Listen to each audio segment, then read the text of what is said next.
Through light and darkness, in sunshine and in shadow, the fullness of existence can be ours as we seek to understand the seen and the unseen aspects of this mysterious universe. We must open the essence of our mind and spirit to what waits, even beyond the furthest reaches of our imagination.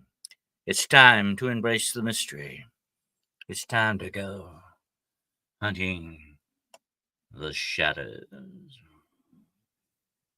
Good evening, ladies and gentlemen. I am your host for this episode of Hunting the Shadows. My name is Dennis Carroll, and this is episode 48. It's a special episode tonight. We're going to be doing a teaching seminar on Monster Hunting 101.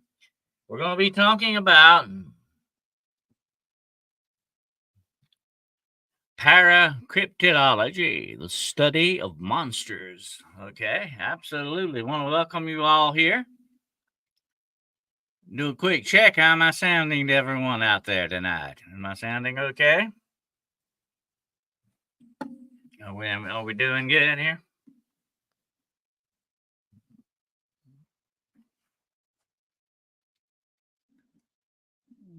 Thank you all for the birthday wishes. I appreciate that.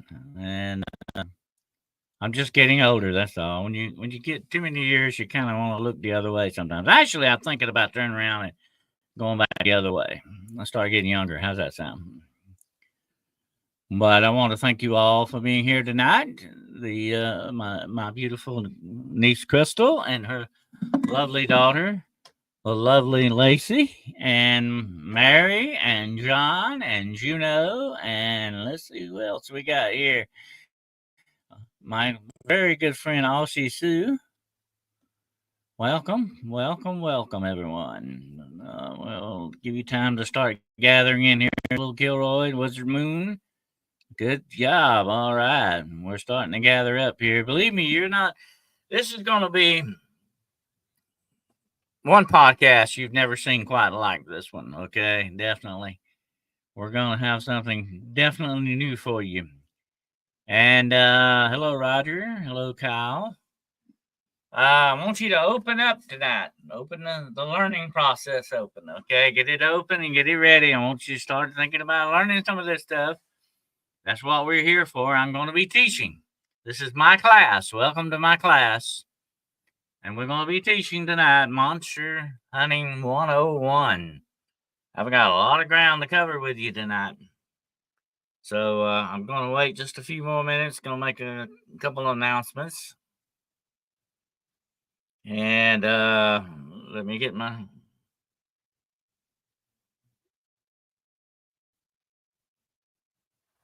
notes up here. Absolutely. We hopefully, if everything goes as planned, I will have Mr. Harley Owens as my guest Friday night for Paranormal Point of View. That's this Friday night. You don't want to miss that. That'll be at 9 o'clock. We're doing a different time tonight, 8 o'clock. So because we got a lot of ground to cover, we're going to be here for a while, definitely. And absolutely. Hello to Mary. Yes. And but if at any time during this, now you can ask questions. That's fine. I'll try to get to them. But please, if you can, put them in all caps for me, okay? Hello, Brown Dwarf. Good to have you here, sir. And put them in big caps if you can. That way it'll catch my attention better. I'm going to try to answer your questions as we go along, just like any teacher would do in a classroom, okay? Absolutely. But the subject we have tonight is a very involved one. I'm going to try to get as basic with it as I can, because if we actually were to do this the correct way, it would probably take us weeks to cover this, okay? And we don't have that. We're not going to do that, definitely. But we're going to try to be as comprehensive as possible tonight, okay? Absolutely. And we got a lot of ground to cover. And be sure, also, while I'm making announcements, be sure to catch us next week, Monday night, when my good friend Gerald Fountain and I will be doing The Road Less Traveled, and we're going to be talking about religious miracles Monday night. So don't miss that. 9 o'clock p.m. Eastern Standard Time, 8 o'clock Central. Okay? All right. You don't want to miss that one. It's going to be a great road less traveled. Absolutely. Monsters. Let me tell you a little something here, just starting out. Okay? I have been a monster hunter from way back.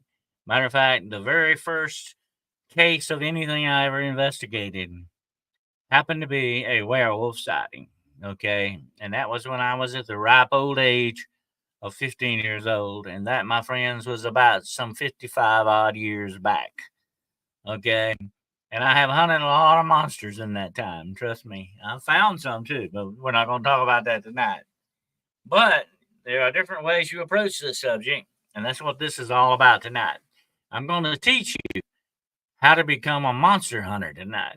And I'm going to teach you the things you can do in case you run into one, you know. You need to know that, definitely. And we're going to be getting deep into this stuff. So, like I said, put on your thinking caps, sharpen your learning skills, and get ready. I'm going to give you a few more minutes to gather in here before I start. I've got the implements. I've got stuff to show you tonight. And first off, this is what we're talking about here. Paracryptidology. Paracryptidology. That's what I call it. That's the name I give it. And that simply means the study of monsters. Paracryptidology. Okay? Now, when you go monster hunting, it simply means you go out in the woods or wherever it needs you go to look for these things at.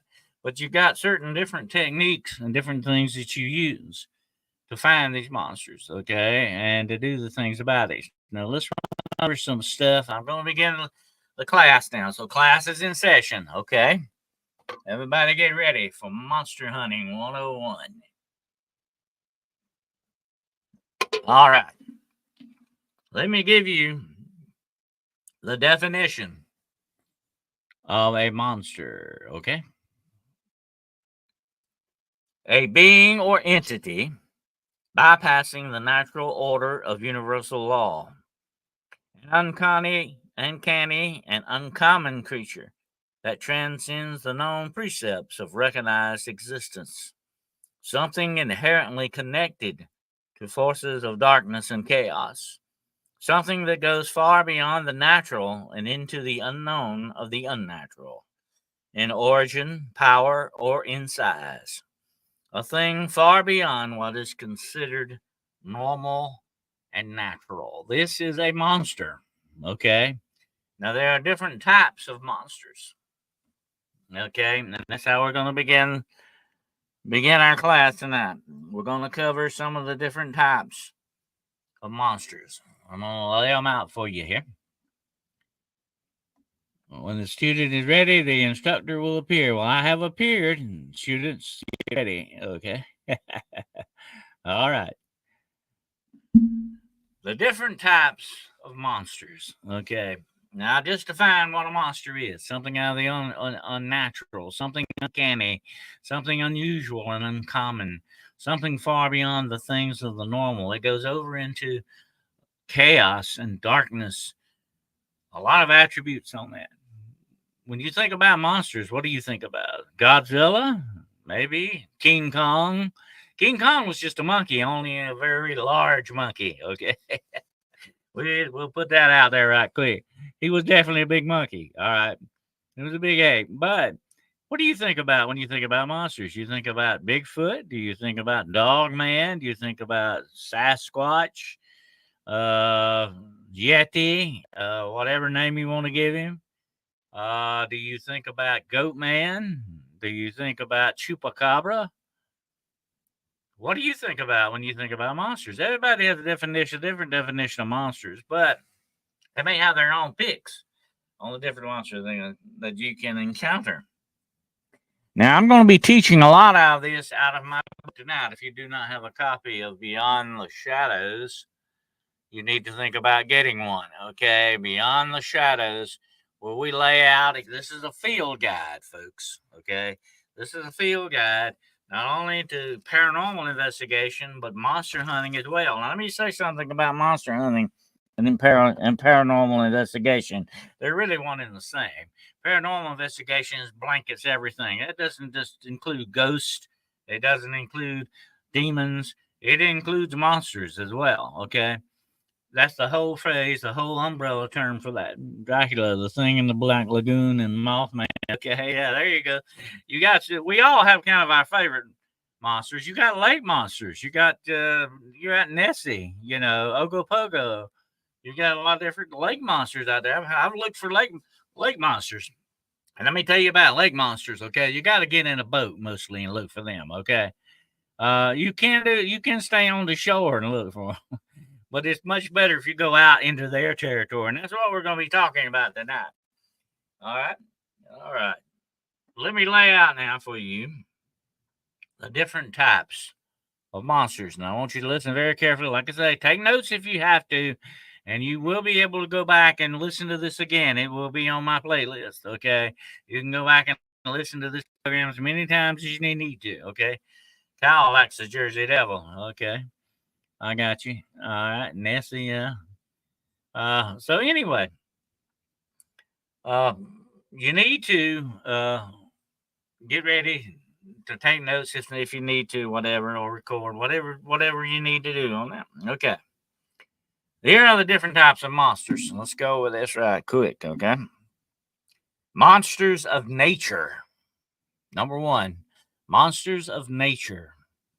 Now, this includes prehistoric monsters and creatures of unusual size and composition. I think I just mentioned Godzilla and King Kong. You would consider them monsters of nature to a certain extent, okay? Although Godzilla may be manufactured by man, whatever is actually was the atomic bomb and all that, I think. But anyway, that would be considered monsters of nature, okay? And that can be giant spiders, giant snakes, giant ants, grasshoppers, whatever the situation is, that is a monster of nature. Number one. Number two are the manufactured monsters. Okay. All right. They are man made or alien produced monsters. Also includes artificial and genetically altered hybrids and products of dark science and arcane alchemy. Okay, now that would be number two, your manufactured monsters. Man made or some other kind of force that makes them, okay? Number three, interdimensional monsters. Monsters of black magical and dark satanic origin. Shapeshifters of evil witchcraft under diabolical control. Or just wandering in from another dimension kind of thing. From some otherworldly place. That would be considered an interdimensional monster. Okay. Number four, you have supernatural monsters. Okay. Let's see. Wait a minute. No, three. I'm sorry. Three is interdimensional monsters. They're monsters of otherworldly origin and entities out of time and space. Number four is the supernatural monsters. Monsters of black magic and dark satanic witchcraft, stuff like that. Okay. I'm getting way ahead of myself here. Okay. Number five, human monsters.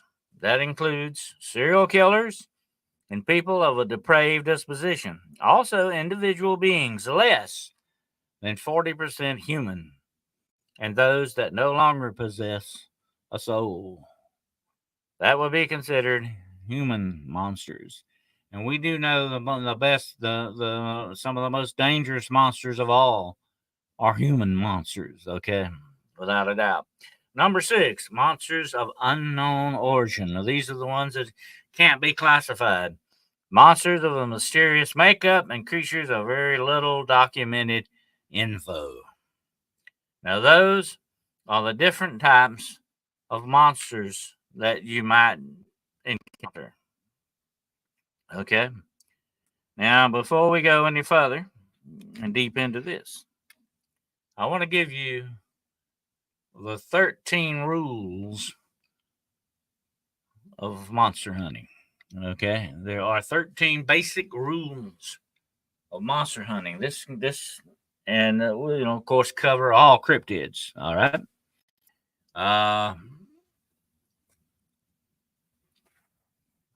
Jonathan Blaze says, let me stop just a minute here. I'm getting behind on some of your comments here. Hey, Gerald, good to have you here. Okay, let's see. I hadn't seen that one. Okay. Now, the 13 rules of cryptid hunting. Okay. Rule number one, do not become the monster that you may be hunting. Okay. That's a good thing to think about. Don't go over to the dark side doing this stuff. Okay. Stay on the right side of the law. Stay on the right side of goodness and the forces of good in this world. Do not go over into the monster's territory. Do not become the monster that you are hunting. Okay. Do things the right way. Do things with a heart. Do things out of compassion and stuff. Don't go over into becoming the monster that you may be hunting. Okay. That's number one rule of all right there. Rule number two, you take nothing for granted. Okay. As a lot of things may be connected and indirectly relate to your research. So remember what we've talked about over the years, a lot of things. I've said this a lot of times on Jessica's show. A lot of stuff goes on in that. A lot of this stuff is connected, folks. Don't ever forget that. It's very important that you remember that. You look for the patterns, you look for the clues, because a lot of this stuff is interconnected with each other. Okay. Rule number 3, be prepared as much as possible for anything. Remember the Boy Scouts? I never was a Boy Scout. But remember the Boy Scouts, they're prepared. You got to be prepared. And we're going to be talking about preparedness some more during the show here. We're going to talk about what you need to have out in the field, what kind of equipment you need to have with you, what kind of weaponry you need to have. We're going to be getting deep into that, okay? Now, rule number 4. Regular rules of standard game hunting apply to cryptid hunting as well. You would hunt some cryptids just like you would hunt deer or turkeys or whatever it is you're hunting. Those same rules apply to cryptids as well in many cases. Okay? Don't forget that. Number 5, keeping a low profile is very important and never under any circumstances investigate alone. So you do it very quietly. You don't go out there with a boombox. You don't go out there playing your radio. You don't go out there smoking. You don't go out there making a loud noise. You try to keep as low and assimilate yourself into your surroundings as much as possible. You don't want to stand out, okay? Because then you become a target and you definitely become noticeable, and you don't want to be noticeable, okay? Because you're looking for something that you don't want it to find you first, okay? Yeah, remember that now. You don't want it to find you first. You hear Paris Olympics was a massive ritual because of the 33rd and all Masons' influence. We'll have to get into that one day, John Foreman. Absolutely. Now, number 6. More is found and observed by patient vigilance than by searching too much. After your initial search sweep, it is time to stake out your location. It is more possible for you to find something than rambling all through the woods, walking around. The best way to hunt something is to let it come to you. You kind of stake out that place and watch for it. If you go to a place that you know there's been some kind of activity, something going on, or it's a likely place, that's the place you need to stake out. But if you go tramping all over the woods, making noise, breaking limbs, doing this stuff, everything around you is going to be gone for miles around, okay? You're certainly not going to get any deer that way, and you're certainly not going to find Bigfoot or Dogman because they're too smart for that, okay? You got to be smarter than your prey. Don't forget that. And that's where number 7 comes in. Think as much as possible like your subject.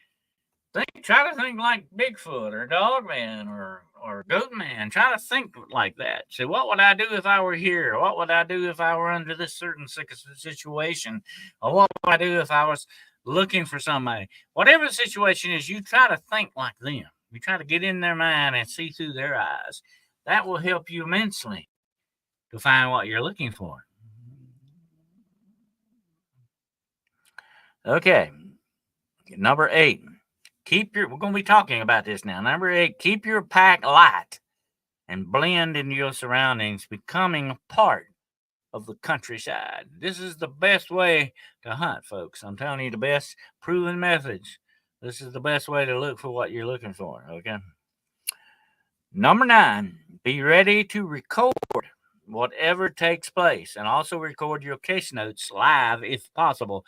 This is very important that you get your case notes down immediately while you're there and you have the situation going. Don't try to remember it later. You're liable to forget important things. So you need to really be up on your notes and really record. Even if you record into a micro cassette, whatever the situation is, make sure you try to record what's going on live, okay, at that time. Number 10, always respect your subject, other people's property, and the law of the land, okay? Like I said earlier, you don't want to break the law. You don't want to trespass. Get permission to be where you're at, especially if it's a national forest. Whatever the situation is, make sure you stay on the right side of the law, and make sure you're very careful, because you do not want your investigation to end up in the ER, okay, or in the morgue, whichever goes first. You do not want that to happen, okay? Number 11, be aware at all times of your environment. That's very important. Always be aware of what's going on around you. If you see birds take the wing for some reason, or you hear something in the bush, whatever the situation, watch and observe everything around you closely, because it will talk to you. It will tell you things. It will heighten your sensory perception, okay? That's very important that you keep that sensory perception at its maximum, okay? Number 12, leave everything as if you were never there. Watch your back and leave no track. That's a very good motto to remember. Watch your back and leave no track, okay? All right. Number 13, the last one, the last rule. Always remember that what you are hunting may also be hunting you. That's a very important rule. Don't ever forget that. What you are hunting could also possibly be hunting you. Okay? That's very important. Now, I have those 13 rules. If you any of you request them, I will certainly be happy to send you those 13 rules, okay? If you want them and you want to keep them, I will certainly just send me an email, swcarroll@gmail.com, and I'll send them right back to you there, okay? All right. Now, that's the different types of monsters and the different ways you kind of go about looking for them. But you got to take this little by little. And that's where I said this book comes in. It's what I'm going to be talking about tonight, Beyond the Shadows, the Field Guide to the Paranormal. There are certain different ways that you approach investigation of these things, okay?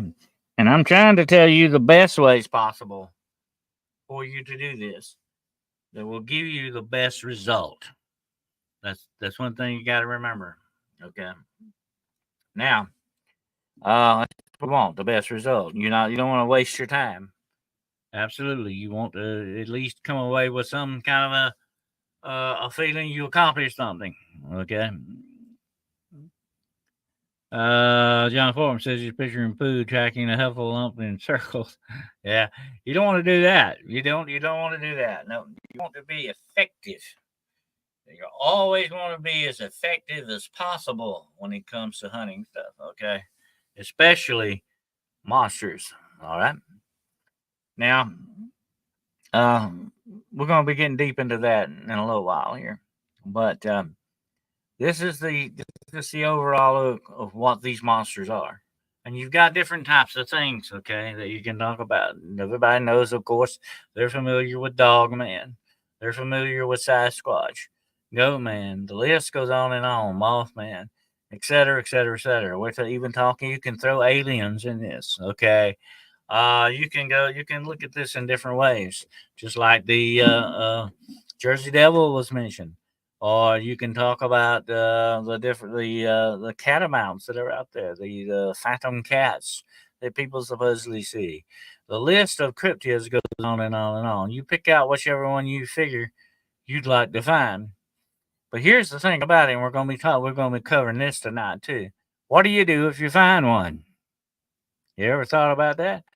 What if you go out looking for Sasquatch and you find him? A lot of people never realize that part of it.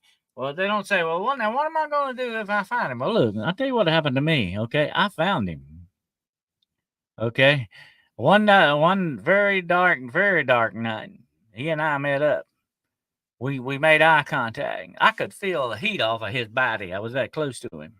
Okay, he was about 9 foot tall. And we met, and I think he was just about as surprised as I was to see him. Okay. Surprise goes both ways, all right? But I've often wondered since then, I should have had a game plan. I should have had some kind of plan to do something when I found him. If I found him, that's a big question, if. But what if that if turns into, the present tense? What if you do find him?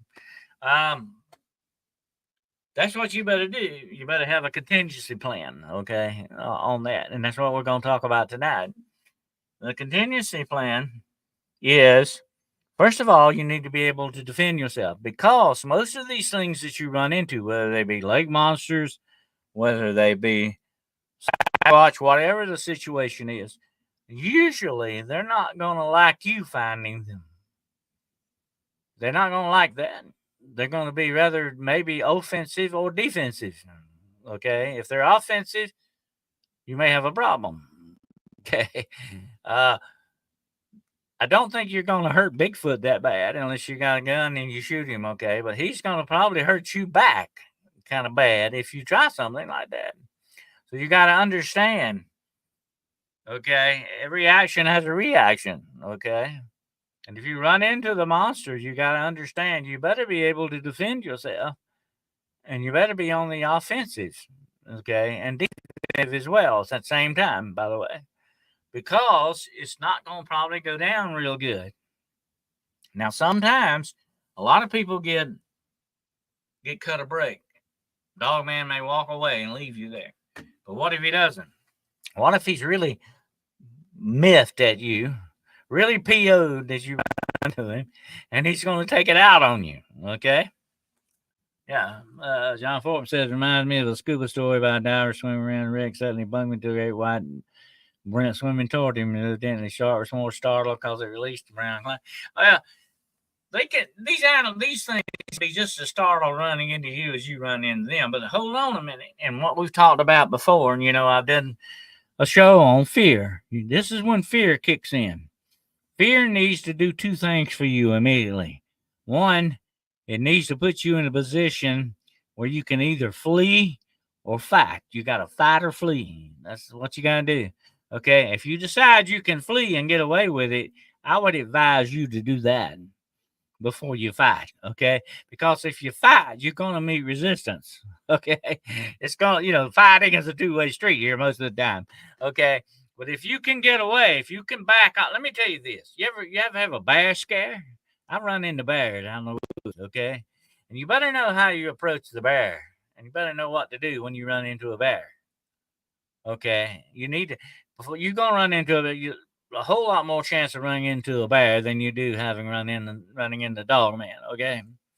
You better know what you do. And, this can happen to you out in your backyard. You can be somewhere in your backyard and a big black bear shows up. I mean, it can happen, folks. It happens a lot. It happens a lot. What are you going to do if you have a bear scare? Now, some people say, I'm going to pull out my bear spray. No. That bear spray is useless, okay?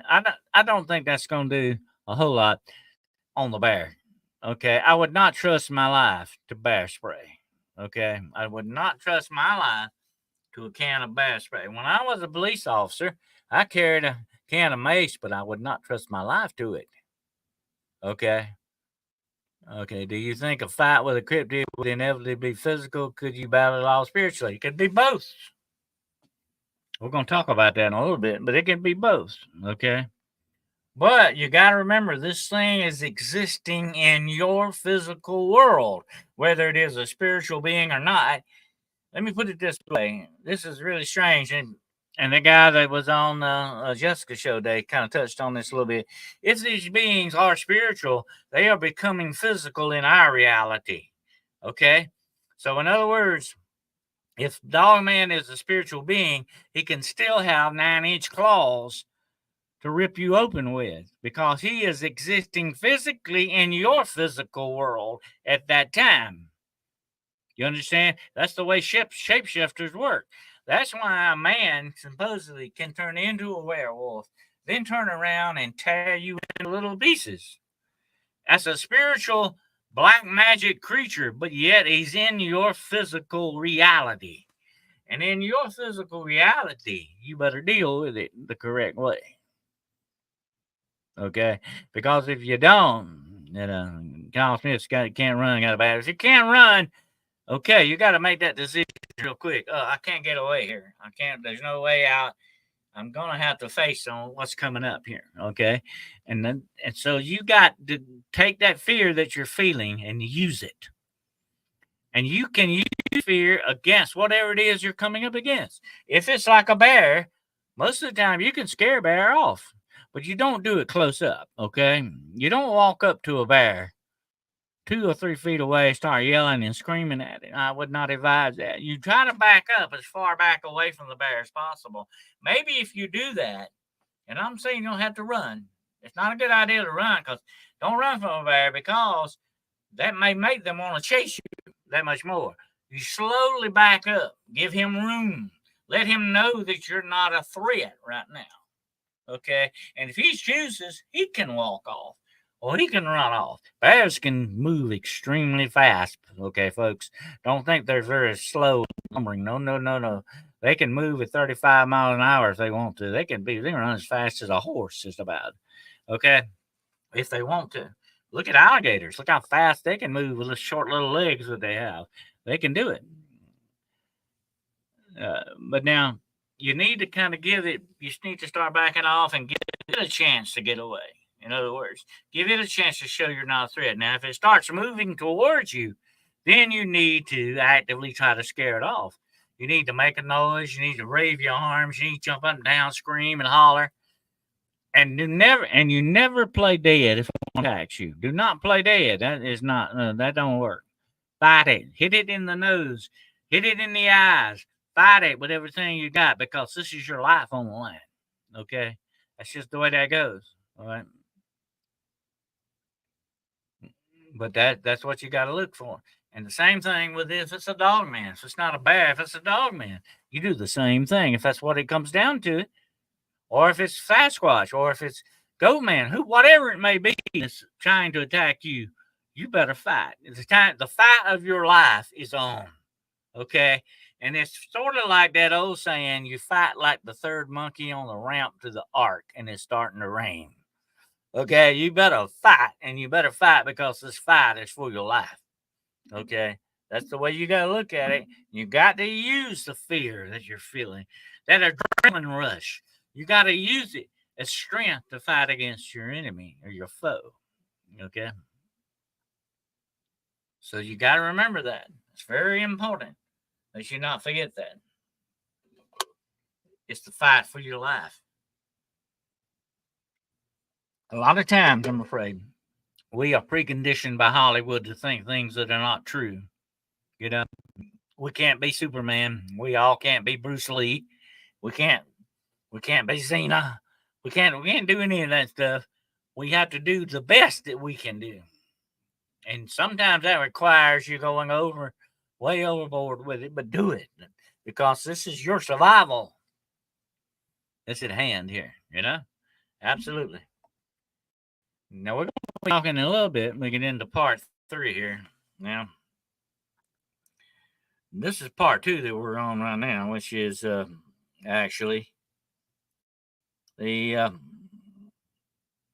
overall aspect of monsters. Okay, when we get into part 2, how to actively hunt for them, and then part 3 will be what to do when you find them. Okay, but I'm just telling you that's the situation that you run into. You got to be ready with that adrenaline flow. Okay, Xena Princess Warrior. Okay. Anyway, I was like it because she would yell and jump 10 feet up in the air, you know. But anyway, um,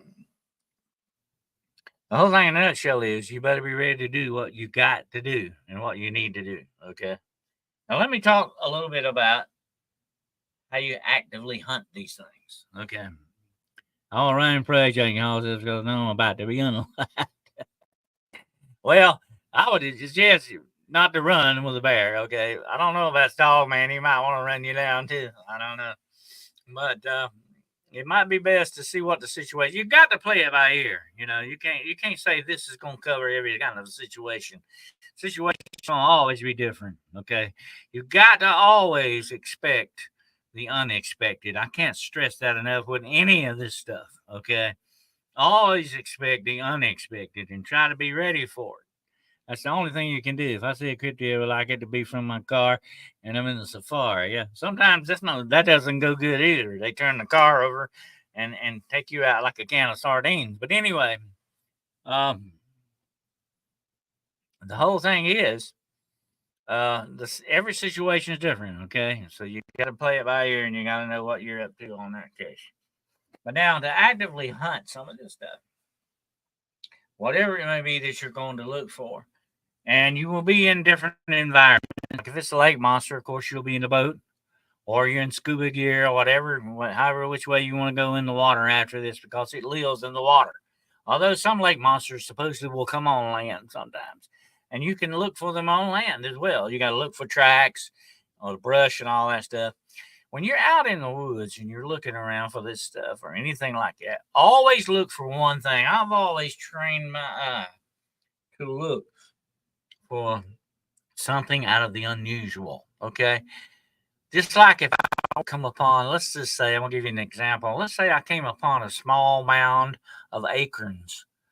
First of all, I said, what kind of acorn is that? Did it come off of a oak tree or is it, what kind of acorn? Does it belong here? And why is it piled up? Did the wind possibly pile it up? Maybe a squirrel did that or what? You would then begin around that clue. I'm just using this as an example now. You would begin around that clue to start circling that thing, looking for either footprints or anything like that.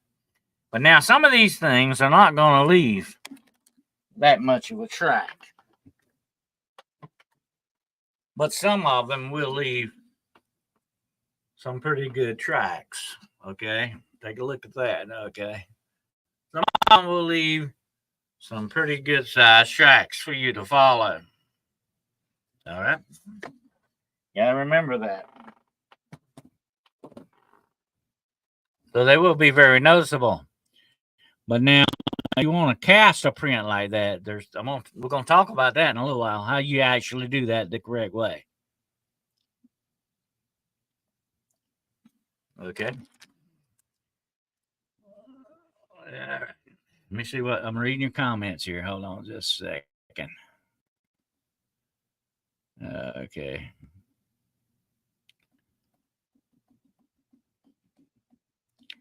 What happened with the big truck you bumped into? Did you? I'm still here to talk about it. Actually, I talked about that before. The hello, cryptid hunters. Good to have you here, dear. I've talked about that before. He and I made eye contact that night, deep in the woods of Oconee County, which is a county it comes partially into South Carolina and into Georgia as well.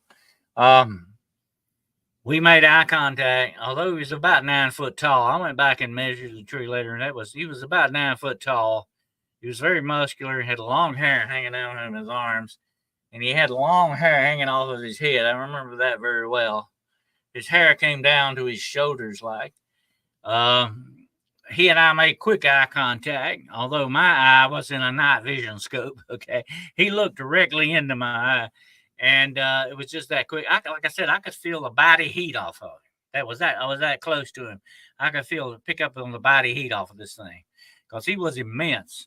And he stepped behind it. I stood up. I was sitting down when I first saw him coming through the bushes. I just saw a glimpse of him as he was going towards this huge oak tree in front of me. I stood up. That's when he noticed me. When I stood up, he turned and looked at me, and we made eye contact. And he stepped in behind this huge oak tree, just that quick. And I almost immediately rushed to him. I thought I was going to go around that tree and see him. I thought I was going to come straight up on him. But when I got around the side of that tree, he was gone completely. That was my. Now, I have seen Sasquatch several times deep in the woods, way off.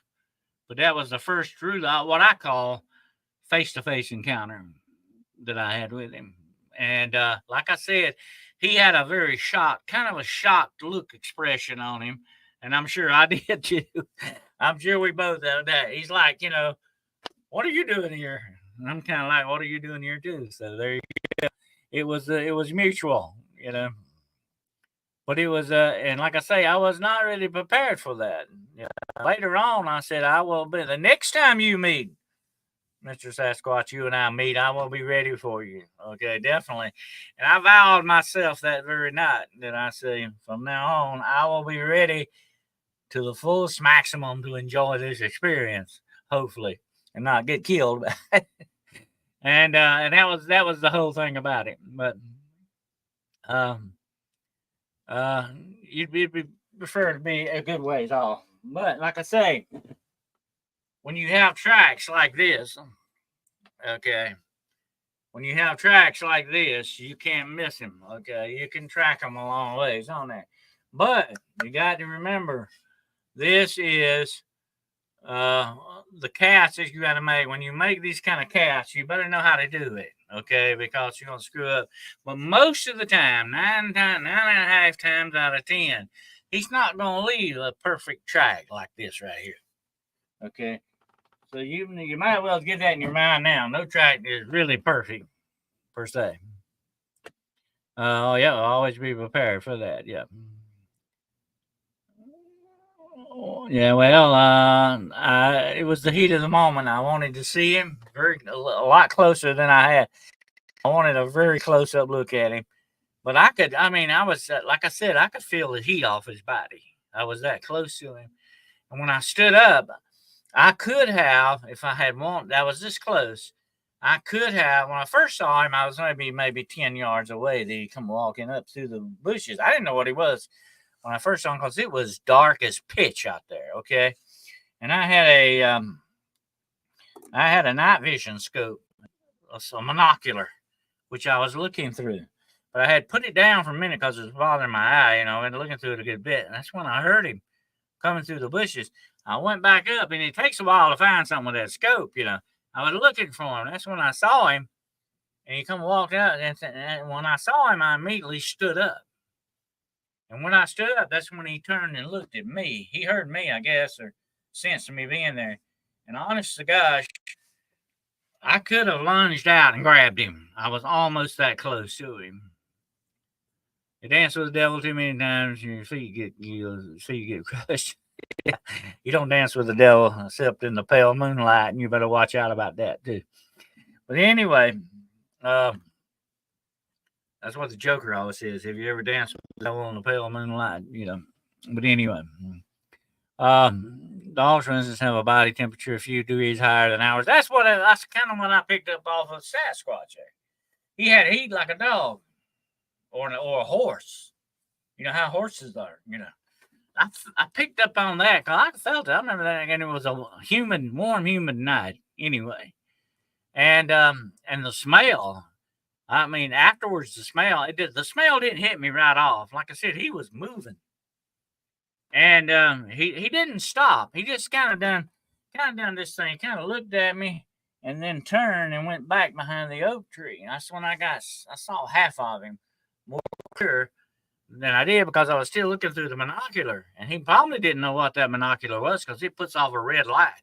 He probably was thinking, "What the heck is that?"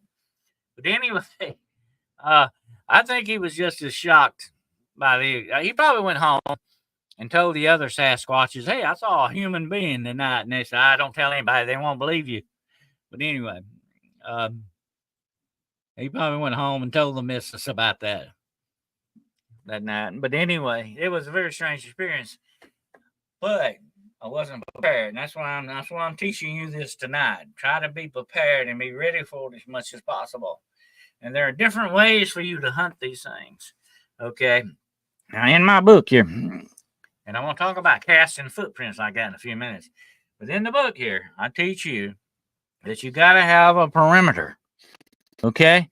Let's say you're out in the woods, and let's just say you're on a Bigfoot hunt. You're out in the woods, and you say, okay, I'm going to search for some signs of something of Bigfoot. But you can't just walk aimlessly through the woods and think you're going to find anything. Okay? You've got to have a search pattern. If you don't have a search pattern, then you're just wasting your time. Okay? Now, let me tell you this. You form a perimeter in your mind of this certain area that you're in. Okay, like say for that tree over there, or that big tree back over there and all that, or if it's a hill, or whatever the situation, whatever the lay of the land, you form a perimeter in your mind. Then you go to the center of that perimeter, and then you go to one corner, and you zigzag all the way back to the center again. And if you do the zigzag pattern, you don't miss anything usually. Okay? You understand what I'm saying here? You have to go to the center, just like this. Just like this board is the center of the perimeter. You go to the middle of it, then you go to the corner, then you zigzag, going all the way back to the center. You do that 4 times, then you cover this whole square. And you won't probably miss anything. See what I'm saying? And you do this, you can do this in a house. You can do this in a building. You can do it in a yard. You can do it in the woods. You can even do it in a lake. But you got to do it slightly different in a lake because it's the way you do it. You can do it with sonar, though, okay, from a boat. It's the same way. You use the zigzag pattern. This is the best way to cover as much ground as possible without missing anything. So this is the way you do it. And I talk about this in this book, Beyond the Shadows. I lay that out for you. That's why it's important to have a field guide, okay? And there's been a lot of people that pack this in their bag as a field guide because you need to understand how to do this stuff and the correct way to do it because you don't want to, if I just amble through the woods looking around, it will be incredibly lucky, like winning the lottery, that I would even find a footprint. Okay, that's not going to work for you. I'm telling you the best method, the best way to do this is a zigzag pattern. Okay, make a perimeter, go to the center, then go to each corner, north, south, east, and west, zigzag all the way back to the center again. You do that 4 times, you will cover that whole, I don't care if it's a mile, you will cover that whole area a whole lot more thoroughly. Okay, listen to me very closely. There's a correct way and a wrong way to do everything, and I want to teach you the right way to do it. Okay, that's what this class is all about tonight. Teaching you the right things and how to prepare yourself for these things. John Forbes said, I have that book session, really practical information. Oh, thank you. We designed it that way, definitely. Zigzag, zigzag. That covers a whole lot more ground, and you might have more clues that you will see. Now, if you cast a footprint, let me tell you this right quick, and I've done it. This is an art unto itself. You better learn how to do this the correct way, because you will screw up valuable evidence. Most of the time, though, you will not come upon a perfect footprint, and you won't probably be able to cast it. If you can't cast it, it's not deep enough, or it's on rocky ground. You can't. The next best thing for you to do is take extremely close-up pictures of this thing and put down something that will give the size determination. If you've got a ruler or a stick, even whatever the situation is, whatever you put down a shoe or put your hand down there in the picture or whatever, you need to put some kind of a size determination thing with it.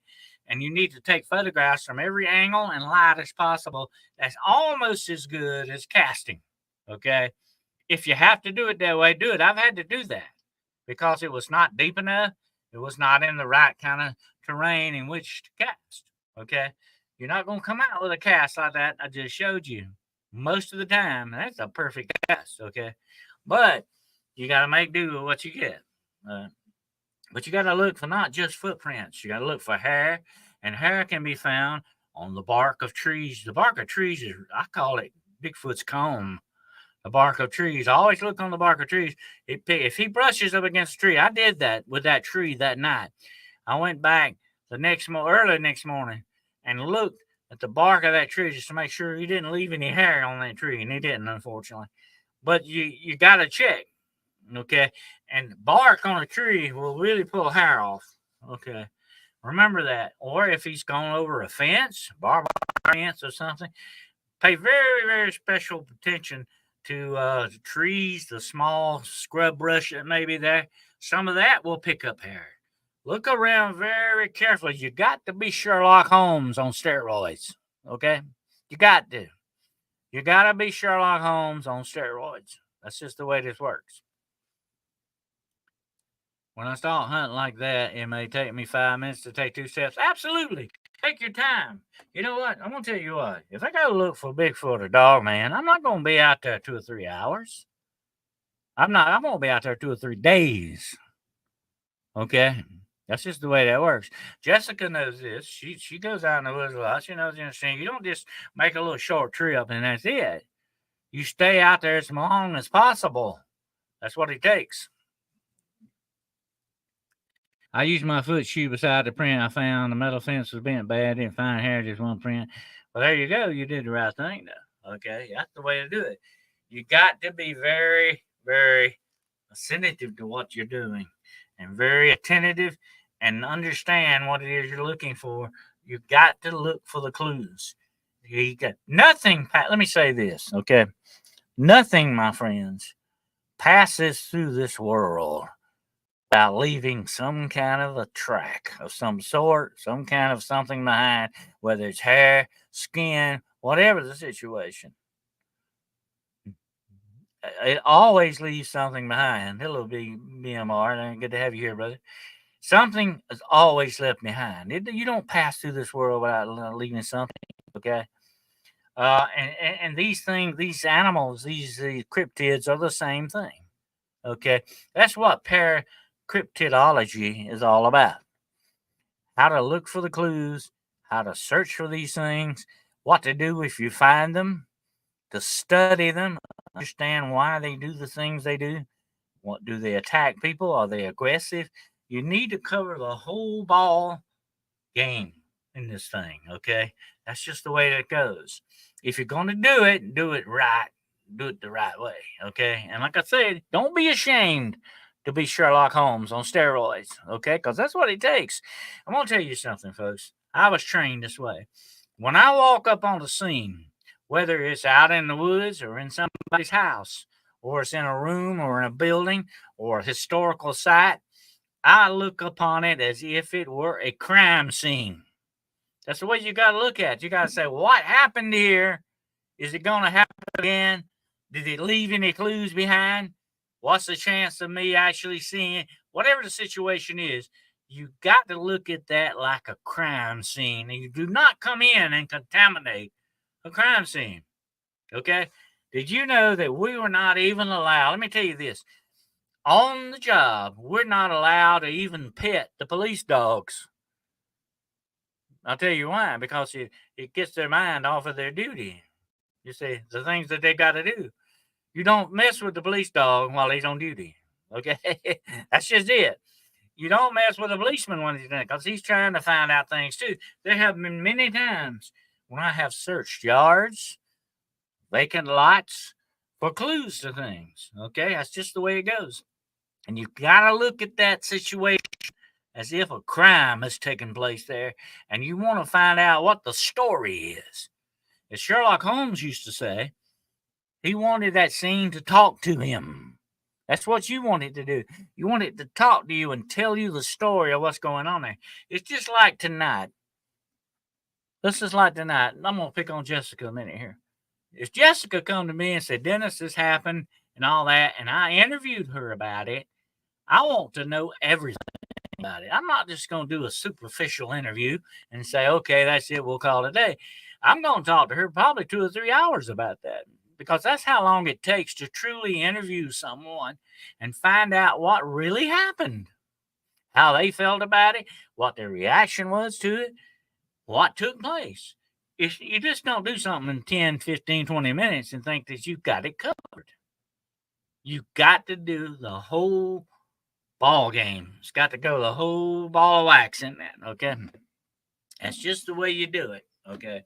Everybody knows that. True investigators know that that's what's got to be done. You don't see this on TV. You don't see it on Ghost Hunters because it's kind of boring for them. It's not a big splashy thing. Always remember on Ghost Hunters, as soon as they say, what was that noise? They go to a commercial break, okay? So that you watch the commercial and come back. It's all a Hollywood setup, folks, okay? Real life don't go that way, okay? The real thing doesn't happen like that, okay? And if somebody comes to me tomorrow, let's say Kyle comes to me tomorrow and says, Dennis, I went face to face with Dog Man last night. I'm going to be talking to him for the next 2 or 3 hours, find out exactly what happened here. I'm going to be getting the whole story, not just a little bit of it. Or as they used to say on Dragnet, just the facts, ma'am. I want all the facts, though. I want all of them as much as possible to understand truly what exactly happened there. That's just the way you got to take it, okay? And that's what monster hunting is all about. Assimilating the information, finding out what happened, tracking them. Maybe you can go out. Okay, let's say if somebody come to me tomorrow and said they saw a goat man out in a patch of woods out there somewhere. I would go and I'd stake out that patch of woods. Okay. After I first walk through, check everything out, let everything settle down, I find me the perfect spot to stake it out and watch for him to see if he comes back. And I'm going to be out there probably for the next couple of days. I've done some vampire hunting, okay? I've done a little vampire hunting. And let me tell you what, I've spent some dark nights in cemeteries waiting for them to show up. Not just 1 or 2 nights. I mean, I spent a whole week out there one time, okay? And that's the way you got to do it, you know? Thank you so much, War Criminal, for that secret. I appreciate that. Thank you so much, sir. But that's the way you got to do it. Absolutely. You got to put your whole self into this stuff, okay? Or it ain't worth going, you know? That's just the way that works. But the whole thing in a nutshell is, if you really want to find what you're looking for, you will do it the correct way, okay? And you're going to put your time and effort into it. I know we all don't have a lot of time. But let me say this. If you come to me tomorrow and said, Dennis, we're going to drop you off at Dracula's castle tonight in Transylvania, I'm going to say, well, pick me up next week about this time, because I want to stay there at least a week, okay? I mean, that's how you do an investigation. You don't just hit it for a couple of hours, you know? And that's the way you've got to also do cryptid hunting. Give it your best shot as much as possible, 100%. And that's the way you got to go. Absolutely. But if the trip ain't worth it, you know, that's what you got to look at. The trip's got to make it worth your while. Absolutely. And like I say, I'm not going to waste time. It's so much easier to do things first the right way than to have to go back over them when they're done the wrong way. I don't want to go that route, and I don't want you to either, because that's a waste of your time. Time is the most valuable thing we all have, okay? And we don't want to waste it. But anyway, that's how you go out to track what it is you're looking for. If you got any questions now, shoot them out here. I'm ready for them. If you got any questions on the tracking, and then I'm gonna get into monster defense here in a few minutes. But yeah, you're in it for the long haul, girl or gong. That's what you got to be in it for. Absolutely. And you got to be prepared, though, as much as possible. And you got to have a contingency plan. What if I find What I'm looking for. Okay. A lot of people go out there and say, oh, I'll never see it or I'll never find it. That's the wrong attitude. Okay. Don't go out there and self-defeating yourself. Don't do that. You want to go out there with a positive attitude, and these things will seem to open up to you more if you come with a more positive attitude to you seem to, I don't know, it's like the universe tends to kind of cooperate with you if you have more of a positive attitude of what you're doing. What's your most dangerous monster encounter? Oh, God, that Sasquatch was pretty interesting. But that thing that I met in that farmhouse that time, I call Cryptid X. That thing was very dangerous. And I mean, I just had a feeling of very intense spiritual danger with that. That was a very strange incident in that farmhouse, out in the middle of nowhere. I'm not sure you remember me telling you about that, but anyway, I hate to repeat myself on these things, but it was a very interesting encounter. And I've had a lot of people interview me about that. Matter of fact, Vic Coniston interviewed me not long ago about that. I call it Cryptid X. I don't know what the heck it was, but it was not. It had a very, I don't know, I'm not going to say evil, but it was a very negative kind of feeling to it to me. Did you ever get a call as a police officer about cryptids or a prowler or a bear? You thought they might not be telling you what they saw? Several times.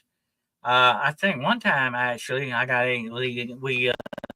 we got a call from some people who lived out in the country that they were on their back deck one night, and they said that the bottom part of the deck was open. It was open like, and that something passed under their deck while they were sitting out on deck. It was dark, but they said it was a black panther, a large black panther, and he walked out and walked down through the yard. And said that even the reason they could see exactly what it was, it set off some of the yard lights. They were automatic lights that came on, and they actually saw the end of this thing going into the tail and everything going into the. And that was interesting. And I kind of thought, I said, first of all, when I heard it, I said maybe it was a bear, but no, they said this thing had a long tail, and bears do not have long tails. Absolutely not. Thank you there, Philip. I appreciate that, sir. Thank you so much. I appreciate that sticker. But yeah, I mean, that was kind of unusual. But I have had, I've had the first Bigfoot investigation I ever did. I was probably I might have been 18 years old, something like that. I was told about it, and I went to the place where I might have related that to you. I believe they actually saw a Sasquatch. It was not a bear, I don't think, because I'll tell you why. We do not have bears that size around where I live, and they said this thing was like maybe 2 feet higher than the road sign that was there, and I measured that sign. Over that sign and everything that they told me, it would have been about 10 foot tall. That's big. The sign was like 8 foot, and if it went 2 foot over that, it would have been around the neighborhood of 10 feet tall. And that thing picked the end of their Volkswagen up and just threw it. Just pushed it, huh? Now, you tell me something and pick up the end of a Volkswagen. By the way, don't forget the Volkswagen, the engine is in the end of the Volkswagen. The lights turning on were pretty definitive. Yeah, it was that did it for me when I said he had a tail, and they said, yeah. I said, well, it was not a bear. It was definitely not a bear. Now, a lot of times I have to be honest, okay, that people seeing a Bigfoot or dog man, they're actually seeing a bear, okay, because they get scared, and there's a lot of misidentification going on. I'm not going to say that happens every time. I do not paint things with a broad brush, okay? Everything is different. Every individual case is different, okay? You got to take it case by case. You can't just throw a blanket over all of them and say, what's this? You take it case by case. But I think a lot of times you got some misidentification going on, and that's understandable with anything, okay? Some people can see a donkey and think it's a zebra. That's just the way some people are, you understand? And that's why it's so very, very, very important that you know how to interview people to access the right information from them and find out exactly what it is they think they saw, how they felt about it, and everything else. The ghost girl walking on the side of the highway. Oh, that's strange. I can tell you some stories about that. But actually, I'm going to be telling some of these stories on my new series, Scary Stories by Candlelight. I'm going to be telling some of these very soon. I got another one coming out very soon here. Go check out the one I got. That's got some jump stories on it. I just thought I'd do some jump stories to start off with. Anyway, so finish tomorrow then. Okay, John. Have a good night. But anyway, the whole thing is there's a lot of weird stuff goes on the highways and roads. You wouldn't believe some of the stories that I have took from truck drivers. And somebody needs to do a program sometimes. Hint, Jessica, on the things that happen on the haunted highways of our world, the haunted highways, and they are haunted. Trust me, they are very haunted. Thank you, I appreciate that. So anyway, that's the different ways that you would track, and you go in tracking and looking for. But you got to remember, everything is different. You don't track a lake monster the way you track a Sasquatch, and you don't track Sasquatch the way you look for Dogman. Although there are similarities, you got to remember you're looking for a different thing altogether. Okay, so it may be somewhat different in the way you do stuff. You can't, like I said, throw a blanket over the whole thing. You got to take it individual cases, individual sightings, however it goes. You need to go. You need to adjust to that. Absolutely. Now let's talk about if you find a monster. Okay, this is the most interesting part to me. What if you find the monster? Okay, what if you find what it is you're looking for? What are you going to do? I'm asking you out there tonight. What are you going to do, Chicky Blue? What are you going to do, Wizard Moon? What are you going to do if you find it? Have you ever thought about that? Well, let's just say one night you're going out in a dark parking lot and you're going to your car and you run up on Dogman standing there. What are you going to do? What's your next move? You got to have proper equipment, Chicky Blue. Absolutely, yes. I'm going to show you some of that equipment here in a few minutes. But let me tell you something about. You're going to take a selfie, Brown Dwarf. It's going to take a selfie. It might. They say, well, you know, we can't find Brown Dwarf, but we found his phone. Here's the last picture that he probably ever took. Okay. So at least you'll leave behind some evidence, Brown Dwarf. Okay. There you go. Good job. Anyway, that's kind of like that picture, you know, showing about that guy holding up the baby bear with mama bear behind him. You know, that was his last selfie. But anyway, you better have a contingency plan, and you better keep calm, observe, and try to take a video or photo. That's a good answer, girl. Absolutely. That's one good way to look at it. I hope I didn't forget to take extra pair of underwear. Okay, yeah. That might be your first reaction, but that's a natural one. Definitely. But you have a contingency plan. Now, if you're actively hunting something, you better be prepared to find it. If you just happen to run up on it and it's a chance encounter, you know, you got to wing it, definitely. But if you're actually hunting something, you need to know exactly what it is you're hunting and what its weaknesses are. Okay? Take vampires, for instance. We all know supposedly you're supposed to stake them. But that's not the only thing you do. You need to have something like this right here on hand, because it might be best for you to do, shall we say, some altering in their makeup.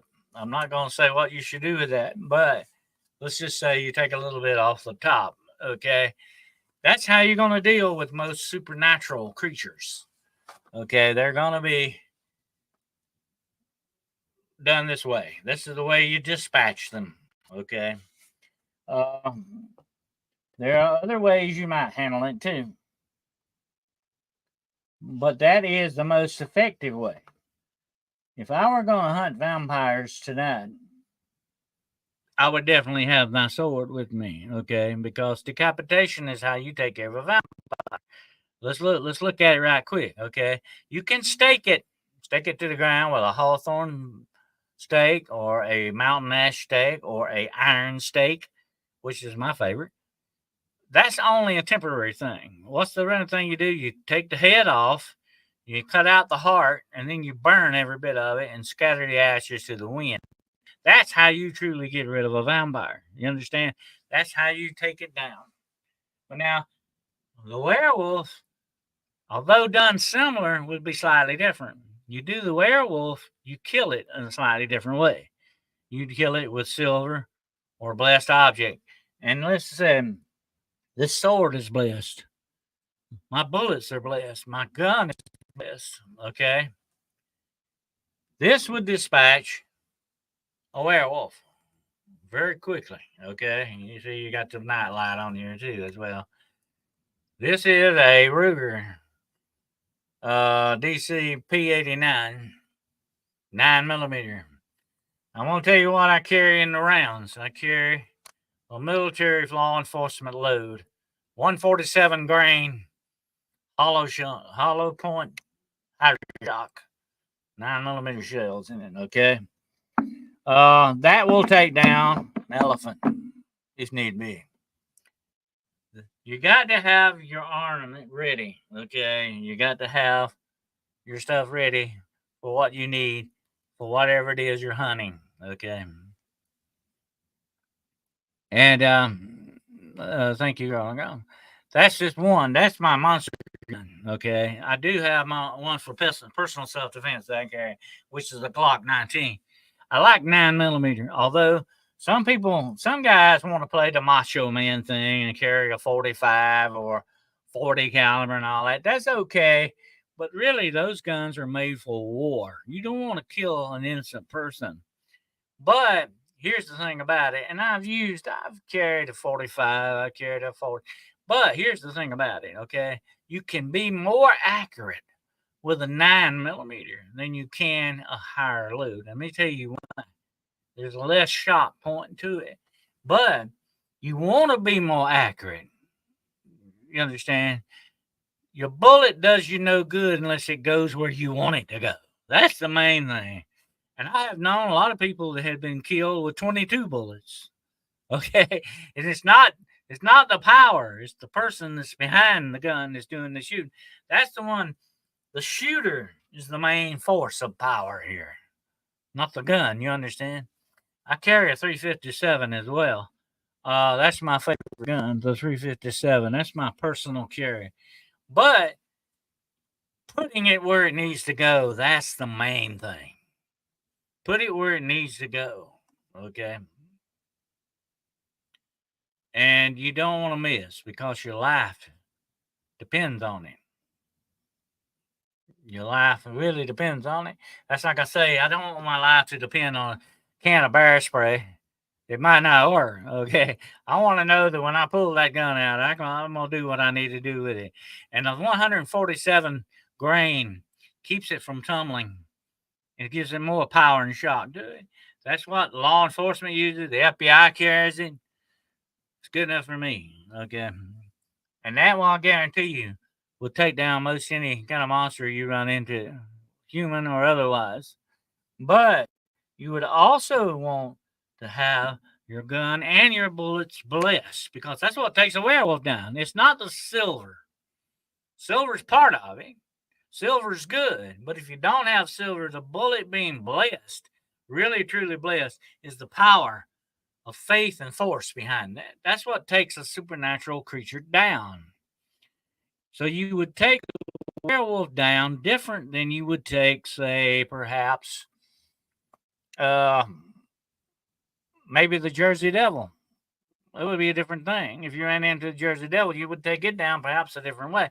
Although I would suggest it being a supernatural type creature, the sword might work for that. And believe me, the reason why I say sword, and I don't recommend, well, I do recommend you taking out in the woods with you a knife, like something like a Bowie knife along the same lines. like this here, perhaps. A good small, good Bowie knife out in the woods will definitely be real handy to have. Okay, you want to do that, and also another good thing to have is a nice, good small little axe here, like this one. Nice little axe. This is a throwing axe, by the way, but it's also good to carry in your backpack because it's not so big, but you can chop up wood with it. You can fillet a steak with it, whatever you need to do. It's handy all the way around for that. But it's also a throwing axe. It can throw. It's got a solid shank handle. You want to get something that lasts, something that's durable. And when you put it in your pack, it doesn't take up so much weight and room like a full size axe or a camp axe would do as well. So you got to remember that. That's the way that goes. Now, if you got your pack, here's one very important thing that, of course, you put in your pack. This is a fire starting kit. You can make one of these very handy. Next time you dry some stuff in the dryer, save the dryer lint, put it in a small plastic bag. Along with a pack of matches, you got a fire starter kit right there. That will start a fire. Keep it dry. That'll start a fire anywhere you want. And of course, now you can make one also by taking that dryer lint and mixing a little petroleum jelly on it or whatever. Put it in a bag. That's good too. And you can also make your own waterproof matches. You just dip them in wax. Take some regular kitchen matches, dip them in wax, put them in the thing. You've got waterproof matches. You want to keep your pack light. Let me tell you something, okay?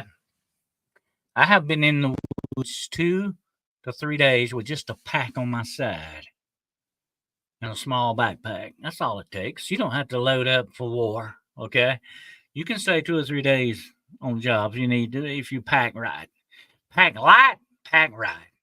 That's the number one rule of the backpack, okay? Pack light, pack right. And you put your food in there.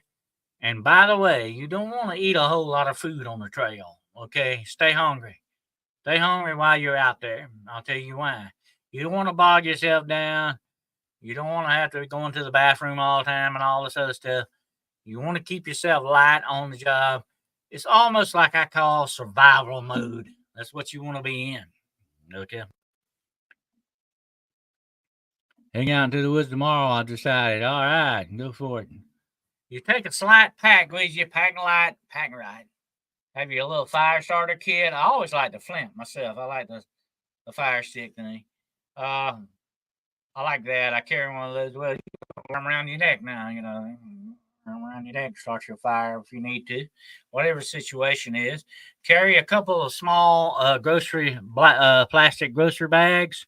You can put those over your boots if you need to and waterproof your feet if you need to walk in the stream, whatever. You can use that, and they don't take up any room in your backpack. You can carry 4, 5, 6 pieces of that. They come in handy for a lot of different things. Hello, Ann. Good to have you here, Ann. I didn't see you here. But anyway, use your brain. Use your brain. Say, this is what I need and what I don't need. Okay. And let me say something about stoves. You don't need to carry a stove with you. You can make your own stove out of some twigs or out of some branches. You don't have to worry about that. Okay. Just have something like one pan that you can cook in if you need to. One thing for water, pack very light. Trust me, you'll be glad you did. And like I say, if you do it the right way, you can stay out there 2 or 3 days. No problem. But you got to do it the right way. But like I say, make you one of those little, everybody, you need to make your little starter fire kit. This is a big one here. This is actually, it's got about 4 or 5 of them in here. I keep in different little go-to bags. It'll only be about that big once you fix it. And like I say, it doesn't weigh anything. Weight is very important. Jessica knows this because she's done it before. Weight is very important when you're carrying it on your back. Okay. When you got it on your back, it's very, very important. Absolutely. So you got to, like I say, use your brain and do it the right way. You don't want to do things the wrong way to start off with. you'll get tired and you get so like, you're ready to go home and all that. And you don't want to get in that situation now. Yeah, you don't overpack. No, don't overpack. It's like, everybody takes the stereo with them and all that. You don't need to do that. I collect under lamp for a fire starter. There you go. It makes great fire starter, by the way. Yeah. Don't throw it in the trash can, save it. Comes in handy. Absolutely. Yeah, pack light, good snacks. You need snacks. You don't want to sit out in the woods eating a full 6-course meal. No. You need snacks that you can eat a little bit, keep the energy level up. Chocolate's another good thing to carry with you. Dark chocolate, that will give you a good energy boost. You need the main thing is you need your water, and you can take a small water bottle with you, and you can cut that thing and make you a darn good, just with a little cotton and some of that lint I just got through telling you about. Some of that and some of the charcoal from your campfire. You can make a Jim Dandy water filter out of that in no time. Okay. And believe me, the way things and pollution and all this is now, you do not want to drink out of a stream unless you filter it. Okay. Absolutely not. So you can make one. All this stuff can go in a small backpack and not weigh very much at all. And that's what you need to carry with you. Think ahead. Think about what if the worst case scenario and I need this or I need that. You need a good knife, a good hatchet, and a weapon, okay, to carry with you just in case you run into snacks. Work best in water. Yeah, absolutely. You don't want to bog yourself down a big meal either, because you're hiking and you're moving around. But you do want to keep your energy level up. You don't want your sugar to drop on you and all that. You don't want to do that, because then you'll start passing out or something. And of course, you got to mind the weather. If it's hot, humid, you got to understand you cannot walk. Put it this way: in hot and humid weather, doing 10 miles will be like almost 20 miles. You got to remember that. That's almost like doing 20 miles. You'll feel that way on your body, okay? So you got to bear that in mind, okay? That you're not going to be able to do 20 miles that day. If you do 10, you're doing good. Yeah, don't over push yourself. Don't push yourself too far. You'll only put yourself in jeopardy by doing stuff like that. Shirley MacLaine goes out on a limb. She was born out on a limb. Girl are gone. Yes, she was. But anyway, that's how you do it. That's how you get out there and try that. Now, like I say, self-defense, everything that you're going up against has a weak point. Know the weak points of what you're tracking, whatever it may be, okay? And understand that there are the different ways that you deal with monsters, okay? Every monster may be somewhat different. On the different ways that you deal with it, the different ways you can defend yourself against it. You don't want to get too offensive with a monster. I'm going to tell you why. You don't want to go on the offense with a monster, because probably most of the time you're going to lose. Okay. Best offense is the defense when it comes to monsters. Okay. You want to defend yourself, but you don't want to try to get on the bad side of the monster, or whatever it may be. So it's very important that you remember you don't escalate the problem. Okay. Don't escalate it beyond what needs to be done. But anyway, that's how you deal with looking for monsters, okay? And another thing you got to remember when it comes to monster hunting is to do your research on them. You got to do your research and understand. I want to, if I'm looking for werewolves or vampires, I want to know absolutely everything I possibly can find out about that subject. Okay, and that's where research is a valuable weapon and a tool that you can use. Research is everything. Okay, and that's what it takes to know your monster. Okay, know your monster, know him well, inside and out, almost the way he thinks, or the things that he does, the different terrain that he lives in, the different places he may haunt, the different ways he does things. Understand what it is you're going after. It's very important that you do that, because then you will have one leg up in that old proverbial saddle you hear me talk about. Is there certain scents that can repel certain cryptids? They say that supernatural creatures do not like the smell of lemon or lime. It is a fresh, citrus, fruity type of smell they don't like. Very much along the same lines of garlic and wolfbane. It is a very distinct scent, and they say that supernatural creatures like vampires, werewolves, certain creatures in the woods, nymphs, woodland nymphs, fawns, satyrs, trolls. They say trolls don't like it. Know your monster. If you are going troll hunting tomorrow, you better not go out there looking for trolls, not knowing where to find them and what they are and the things that they do. You better know all you can about the trolls. That's just the way it goes. I've looked for some trolls, and I know what you're talking about. You got to know what you're looking for, how to find it, where they live. Some of them live in the mountains, some of them live in the woods, some of them live under bridges. There you go. You got different kinds of trolls in different places. I would think you'd have to lean on woodwork for that, maybe holy basil. They're different. There are different scents. Tallow wood is one of my favorites, by the way. Tallow wood is supposed to be a holy scent. Basil, rosemary is another one. Rosemary is very good against these things. It's considered a holy plant. So you've got different types of plants, not just wolfsbane, which is actually kin to the snapdragon, by the way, but it's very deadly poison. Rosemary won't poison you. Okay, tallow wood, as far as I know, won't poison you. Frankincense is another thing that they don't like. As a matter of fact, I have bottles of frankincense. They are very handy to have, and it's a very cleansing thing. Along with that, of course, you got myrrh. That's another one. So you got different scents you can use. Absolutely. Asafoetida, the garlic like clove that stinks bad, used in some ritual. Yeah, it's kin to the garlic. It is kin to garlic, if I'm not mistaken. Go to Norway for trolls. Well, not just Norway. According to some who believe that some of these people were followed overseas by supernatural creatures, such as leprechauns, fairies, trolls. All these things supposedly followed some of these people culturally to different lands that they moved to. So you may not only be in Norway, they may be here as well.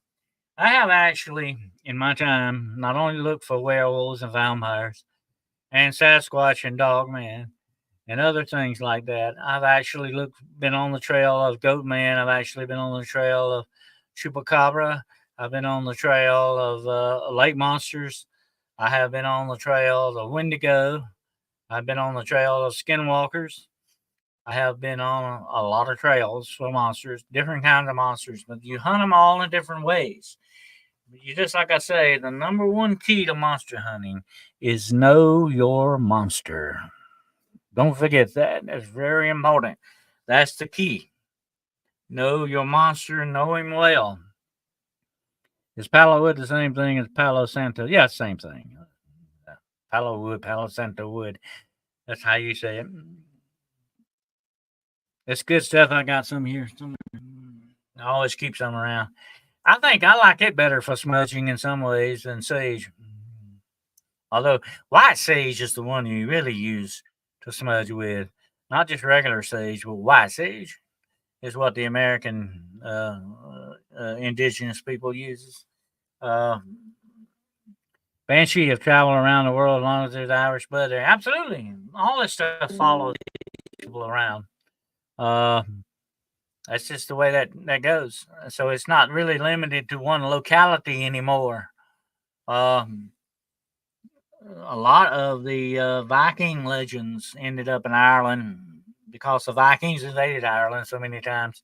You had a lot of that legends that go on there. So wherever these cultures settle, they bring their monsters with them, it seems like. That's kind of interesting, culturally speaking.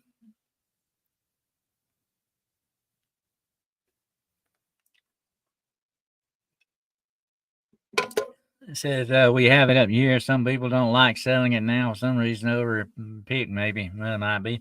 Well, they say white sage is becoming kind of harder to find because people use it so much. My grandma from Ireland has spoke of the banshee. The banshee. I've actually uh, had a banshee case one time. I won't go into that, but it actually involved my grandfather, and I sort of investigated it when he was dying. Supposedly, they heard a woman crying. Uh, the banshee follows a lot of the old Irish families.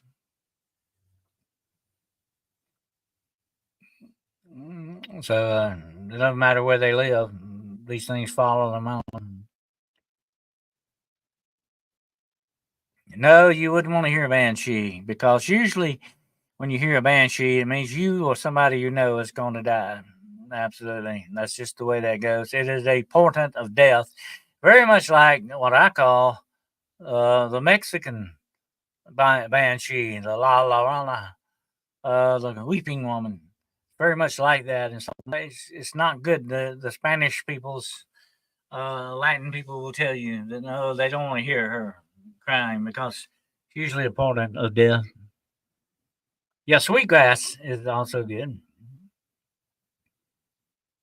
I have had to use that actually. I don't use it as a rule, but I have used to use it where there was I thought there were supposedly American Indian spirits involved or something similar to that. It did take that. Do you personally hear your grandfather's banshee? No, I didn't. They talked about it afterwards. I interviewed some of my aunts about it. That they said they heard this, and they didn't even know. Really, here's the interesting thing about it: they weren't up on legends and stuff. They didn't know that that was a banshee they were hearing, but they always heard that before somebody dies, this is what I heard. Now I'm just relating it to you the way they said it. That you will hear a woman is sort of a sign, a harbinger of death, to hear a crying woman, a wailing woman, and they didn't know it was a banshee. And when I asked them, I said, "Are you talking about a banshee?" They didn't know what that was. They said, "Well, it's probably something like that." They didn't know what a banshee was, and that kind of gives it a little bit of credibility. I said, "Oh, they didn't even know what they were hearing, but they heard it." And that's interesting. They didn't know what they were hearing, but they heard it nevertheless. How was the crying? It was so much like a woman in mourning, long drawn out wails, but it was way off. It wasn't really close up. But they heard it right before grandfather, who was dying in a hospice, I think, or something like that. Is where they actually heard it the night before he passed, or something like that. I interviewed him about it. I thought it was fascinating. I've had a lot of interesting family. I will be telling some of those on my series, uh, the Midnight Road, when I get it going. Uh, she wails, yeah, she wails. It's sort of it's not just a cry, boo hoo hoo. It's like a mourning cry, crying. You're mourning somebody dying. La Llorona is said to be the spirit of a woman that dies after she killed her children. Supposedly, she drowned her children, and in remorse, she is cursed from now on to wander around trying to get her children back and trying to get other people's children. She's not a good gal at all. The banshee is sort of like the banshee um, is more of a portent type thing. There's a poem about that old banshee wail, wail, banshee. She's coming for me. That's what they think. She hears, oh, it's probably for me. You're the one that hears it, or you will be somebody very close to you that dies, whatever the case. La Llorona actually is after children, although grown people see and hear her. She actually kills children, takes them into the water and drowns them. She's somewhat different. The banshee doesn't drown you. Okay, the banshee doesn't kill you. She's a portent of death usually. Although you might make you hurt yourself, but that's another thing. There's sightings all around. Oh yeah, I can tell you one story that actually I was told about. This man and woman that saw her. They were with their children one day out next to a pond or something. They had been fishing that day, and they and was getting towards dark, and they were getting their fishing poles up, and they heard this woman crying. Now she cries. She doesn't wail. She's like crying, uncontrollably sobbing, kind of a thing. Although she may be wailing a little bit, very emotional. But she come walking down by the water where they were at. She was long white dress on. Well, and her hair was sort of gray, dark and gray, like the way they described her to me. And she like had her face down and crying. She walking along crying. And and she was saying, my children in Spanish. And that's all she was saying. Well, the man saw her. He knew immediately what she was. And he grabbed the kids, him and his wife, and they took off running up the bank to get away from there. And she followed them. She started, turned around, started following them, crying and wailing like that. And it scared them to death. And said the man immediately got to the top of the hill. They saw a churchyard, a church graveyard. And they ran in there, ran in the graveyard and stayed in there. And she would not enter. She didn't come in there. She wouldn't. She come to the gate and walked around the gate and walked around the cemetery. But she wouldn't come in the cemetery because it was a churchyard, not just a regular cemetery. Churchyards are blessed, supposedly sacred ground. And she would not enter on sacred ground. And so they stayed in there for a while till she went away, and then they took off home. That was a very interesting thing. But all the women who kill their kids nowadays, there are a lot here in the world. That's true. There was an incident of a woman not too far from where I live. Of course, she's alive. She's not dead. She's in prison. She drowned her two little boys for the very same reason La Llorona supposedly drowned hers, so that she could have a man that didn't want children. And when he spurred her, she went and drowned her own self in remorse. And now her spirit is cursed and doomed to walk till doomsday looking for her children. How long were they trapped there? Well, they were trapped there for about a couple of hours, they said, till she finally went away. And when she went away, they took off. It was dark and got back to the car and took off.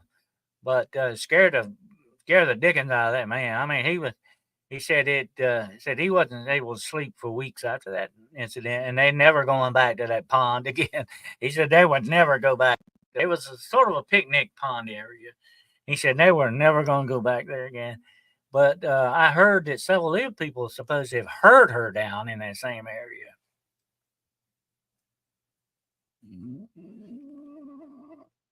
Uh-oh, you broke your glasses.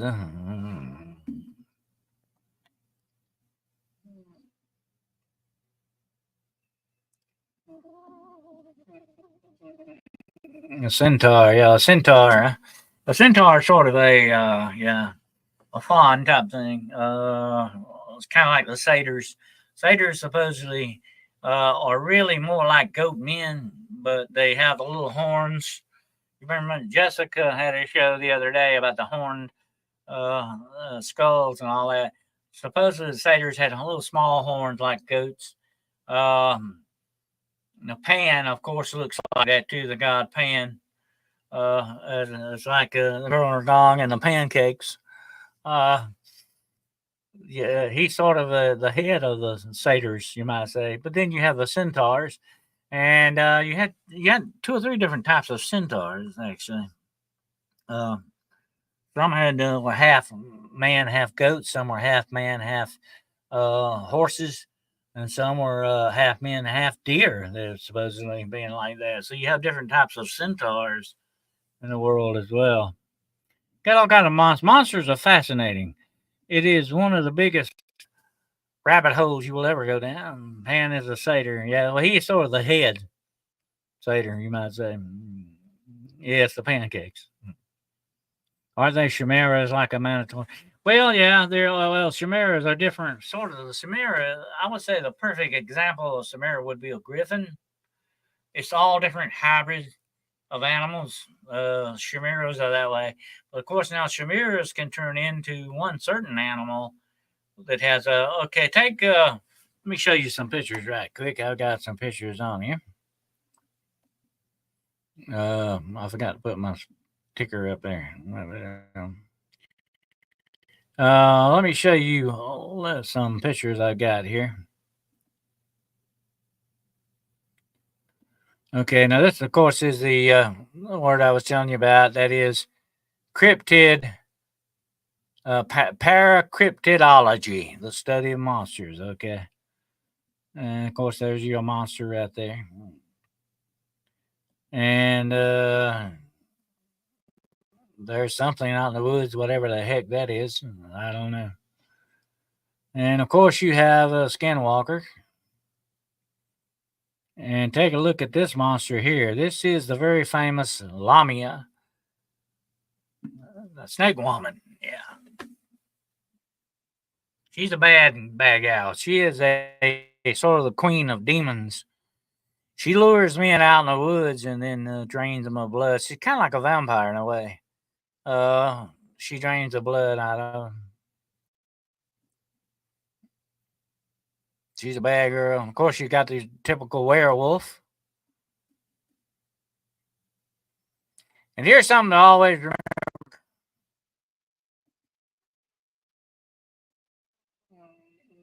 And what it says is that's a passage from the Bible about God's always with you.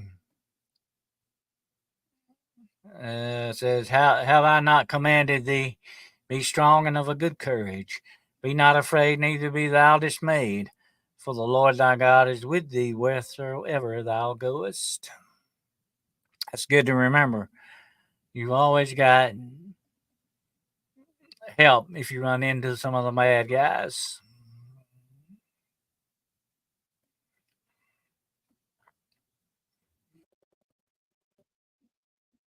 Oops, I forgot to take that picture down.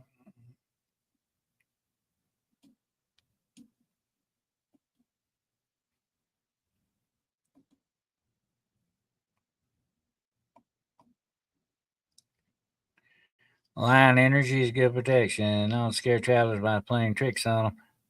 Oh yeah, you have trickster spirits. You have different types of trickster spirits. Some monsters like that too. You remember the Sphinx? Uh, Tickalings. Oh yeah, the Philippines and Puerto Rico have a lot of cryptids. Very fascinating stuff.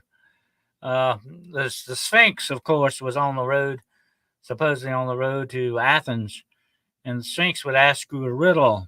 She was sort of a chimera in a way. The Sphinx would ask you a riddle, and if you didn't answer the riddle, she would eat you up. And the riddle was what walks on four legs in the morning, two legs in the afternoon, and three legs in the evening. And of course, the answer to that riddle is a man. Because when he's a little child, he crawls on all fours. When he's a young man, he walks on two legs. And when he's an old man, he walks with a cane, three legs. But if you didn't answer the riddle, the Sphinx would eat you up. And Hercules was the only one I think that answered that riddle. Oh, the Asfang is a bad dude. That's what sends the long tongue out and actually attacks pregnant women and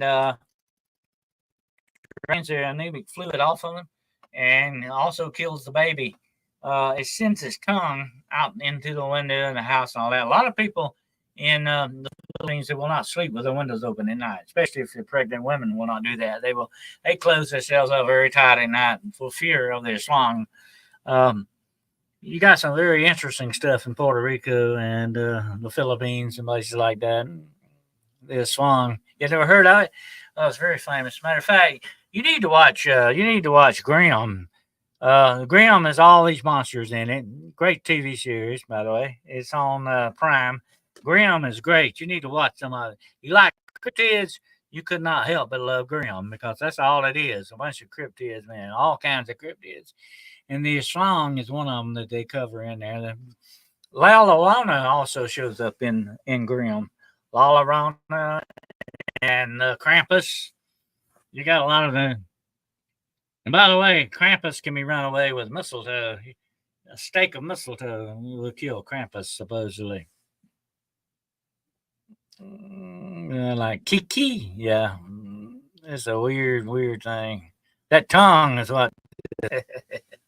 That tongue is something else. That tongue is all can go in little cracks and get in the room with you.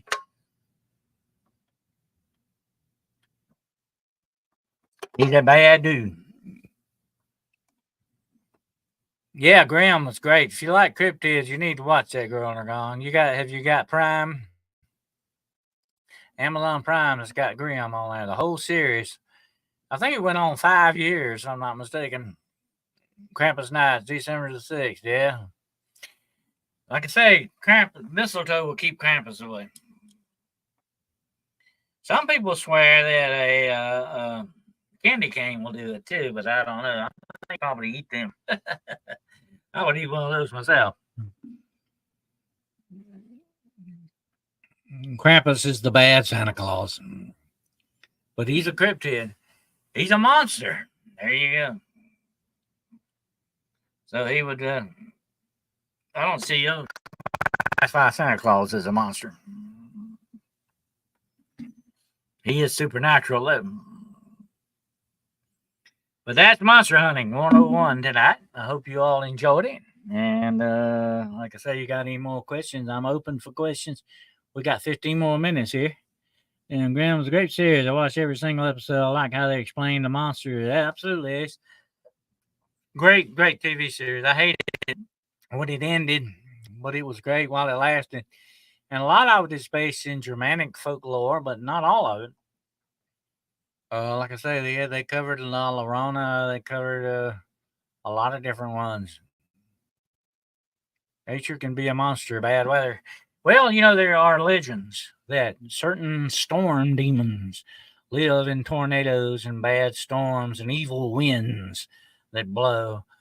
Weather is thought to be a supernatural thing sometimes.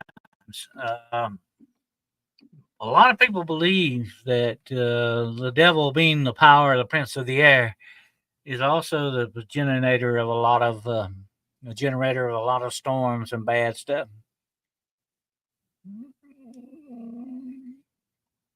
I hope they continue with their kids and continue. Yeah, that was a great ending the way they ended it, but I think it's ended. They won't be bringing it back. But of course, I'm not going to say never. How they're always bringing stuff back. They think they can make some money on it. They'll bring it back. Absolutely.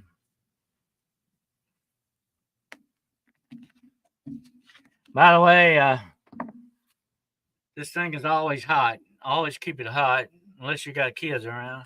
Always keep it hot. That means one in the breech, ready to fire. You don't have to cock it back, not do nothing, just pull the trigger.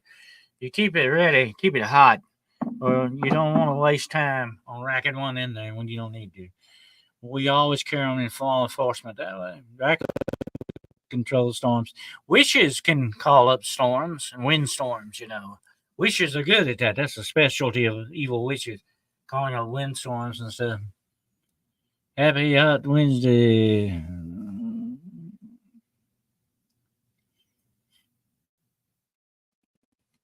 But like I say, maybe we'll do another seminar on down the line one day on some more about monster hunting.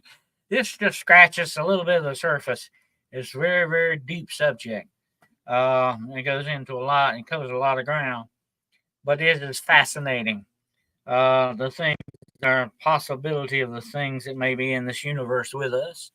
Like I said, when I was a little kid, I never would have dreamed to grow up and think one day that I would find out that monsters are real. Sometimes they're us, but there are other things that are monsters too, not just humans. Have you ever fired at a cryptid? No, I came close to it one time. That day in the farmhouse incident, I came close to it. I don't like to fire on something I can't see completely, though. If I could have seen exactly what it was, I might have done that, but I didn't. But I always carry in the woods. I want to tell you one more thing I carry with me whenever I go. I carry my 12 gauge pump. It keeps 8 shells in it. Some of them take 6, mine takes 8. It's a Winchester Defender 12 gauge pump. I called it, like Doc Holliday called it, the street howitzer. That's a riot gun. And believe me, you want a riot gun with you. I'm going to say, well, a lot of people say, oh, you'll carry a 30-06 or maybe a 30-30 Winchester, which is good to have. But here's the thing about it. If you're going to run into a monster, most of the time, you're not going to shoot him at a distance. He's going to be close up. When it comes to close-up defense, the best thing in the world to have in your hands, my friend, is a 12-gauge pump. Trust me, that's what you need. And even in a house, it comes in handy. You don't have to aim it, just point it. I heard they may bring back Kindred back as a reboot. Vampires the Masquerade, love this show. Oh, yeah, I remember Kindred. Yeah. I remember your story seeing an exorcism as a child. What made you go from accepting spirits to monsters existing? Well, the deeper I got into the subject, the more I found out. Like I said, my very first case was a werewolf case that I investigated. I didn't find a werewolf, though, but it was the first case I ever investigated. And here's the thing about it, okay? If demons exist, and I know they don't, there's no if in it for me because I know I've seen them with my own eyes at every age, and I've seen them since, okay? If demons exist, my friends, what else is out there? If they exist, is it not that far and impossible that other things might exist as well? I went on to find out that Bigfoot exists. I know that without a doubt. I've seen with my own eyes. And if he exists, that leaves the possibility open that Dogman probably exists. I don't know for sure. I've never seen Dogman. That might be that day, that thing in that house may have been a Dogman. I don't know what it was. But it was not human. I can tell you that much. And a lot of these things are not human. They are inhuman things. You have the humans and you have inhuman. They do exist. Sometimes even beyond as I say at the beginning of Hunting the Shadows, beyond the furthest realms of our imagination. These things are real a lot of times. And if one is real, that does not absolutely give more evidence that other things exist as well. How did you come to be involved in this first werewolf case? What did you think about investigating a werewolf? Well, I was 15 years old at the time, and it just started into, like I say, I've always been interested in supernatural and stuff like that. My cousins would tell you that today. They've always associated me with that. That's just the way I was born. Okay, maybe I was meant to. But anyway, at the age of 15, I already done one case before then, a paranormal investigation case that having to do with witchcraft. The second case that I done, the actual physical case, was a werewolf. It was my first physical case, you might say. The first actual case with the witchcraft thing was a consultation case, okay? But I heard rumors that a man that lived like about a mile or so from me had actually seen a werewolf one night as he was coming home. So I talked to the man and I looked around to where the werewolf supposedly was seen. I did a pretty good investigation, although I didn't find any evidence on it. It was my first actual investigation, and it was a werewolf case. I believe werewolves exist because look at the Skinwalker. Look at some of these other supernatural creatures. Yes, dark magic does exist. I have seen it. I have actually seen dark witchcraft, my friends, performed in front of my eyes. Okay, I've seen sacrifices. I've seen the whole thing. Okay, I've seen voodoo. I've seen spirits inhabit people from voodoo, full-blown voodoo. None of this was made up. All this was a real, honest-to-God thing. Okay, I know this darkness exists without a doubt, and I've seen the things that it can do and the way it can affect people. What did the man think about a kid? Asking him. He probably thought I was a weird little kid. Well, I'm gonna tell you something about me. I'm about 6'4". I've always been a pretty good sized guy, and I probably didn't look too little to him at 15. Probably at 15. I was well over 6 foot anyway, and I guess he probably thought I was a dumb kid. Anyway, want to know what he saw? I think my own conclusion to that werewolf case was that I believe that he actually saw a werewolf and it came out of a bottle. Okay. A bottle of spirits, shall we say. That's kind of my own opinion on it. But I don't know. It's a possibility you could have seen the real thing. But I think he intended, kind of tended to over imbibe sometimes, I think. But I asked him, I said, "Have you been drinking that night?" He said, "Oh, well, I had a couple of, beers. And I wasn't drunk, though, 'cause I saw what I saw. Maybe he wasn't." And I always said yes, cousin, I remember. Anyway, uh, make a long story short, it was an interesting investigation. He told me where he saw it at, and I looked for tracks and all that, but it was very hard ground. Nothing could have left any tracks in that. It was out behind a trash can. I think it might have been a dog myself, my own self. And it could have possibly been a German Shepherd. It got up on the trash cans and scared him or something. I don't know. I would have loved to have been there to seen it my own self. Yeah, you've seen some.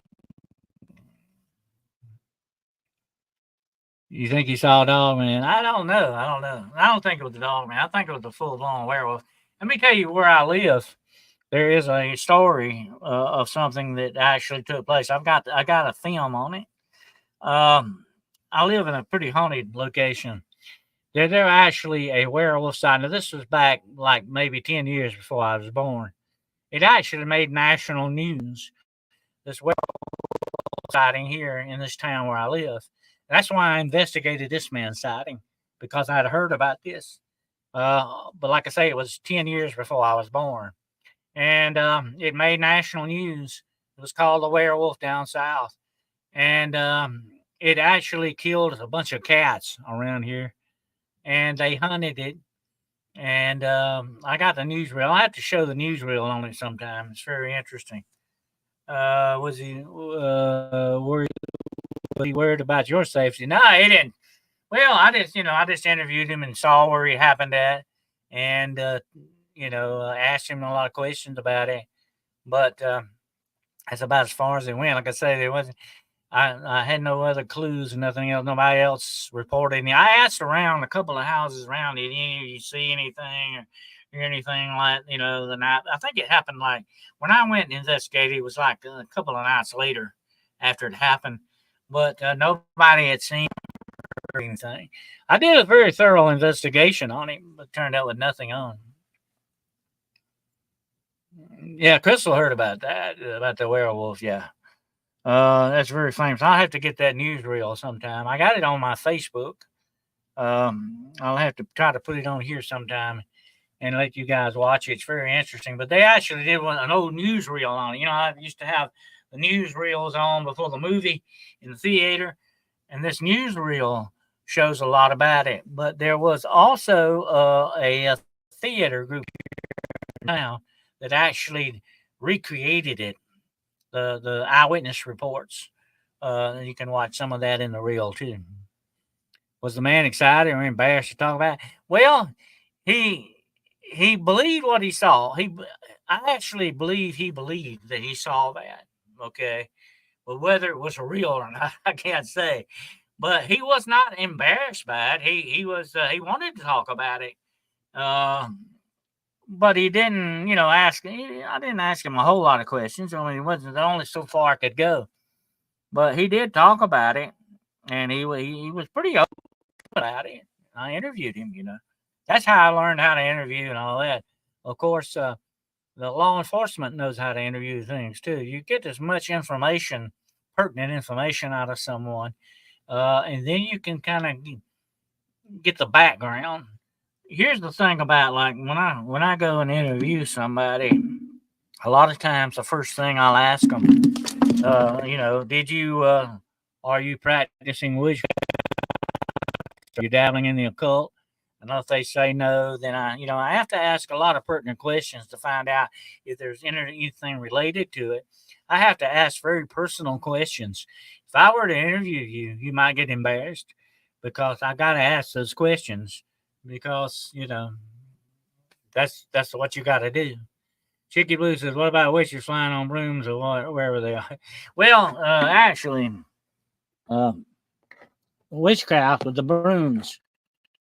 Actually, what you see in the pictures, the broom is actually turned around. They ride and I'll tell you why they ride on the broomstick. Okay, they supposedly put an ornament on the broomstick, and it cannot be a broomstick. It can be a rake. It can be a shovel too, whatever. They ride it like you were when you had a play horse. You know, you had a head on the end of it. You know, which would be the end of the broom, which would be the head of the horse. Okay, that's the way they would ride the broom. But the reason they would use the broom is they would smear a magical ornament on the broom handle, and this is kind of bad, but I'll get into it. These women would not have any underwear on, okay, and the ornament would get on them in their privates parts, shall we say, and would be absorbed in their system. This is what made them fly, not the broom. The ornament is a flying ornament, but they would use the broom to administer the ornament to them in their body. And that's why they fly on brooms. But now the traditional witch, like you see on the Wizard of Oz, that's the old-fashioned way. She was sort of like, with the broom turned around backwards. But it's a flying ornament that they would use, actually. It's really deep and dark witchcraft, that kind of stuff. It's very necromancy type stuff that has to do.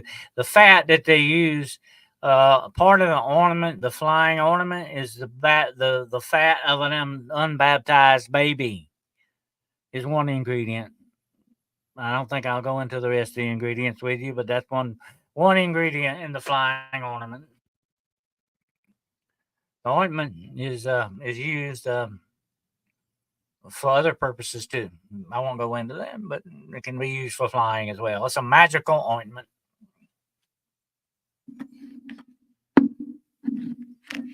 But like I say, if you didn't have a broom, you could use a shovel or a rake. I think a hoe was one of their implements they used the most. There are stories about witches flying in water basins as well.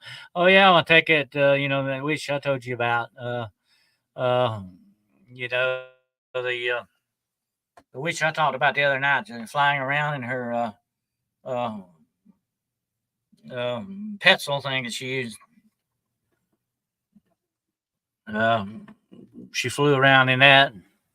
So they could fly in different things. You fly in a tub, stuff like that. And that's where you get the very famous flying carpet from the genies. They supposedly could get a carpet to fly, and they could sit on the carpet and fly around on it. The warlock covers the flying ornament. Yeah, the flying ornament is interesting. I think it's the fat of a unbaptized child. You have to murder the child to get it. Dark witchcraft, they don't call it dark for nothing.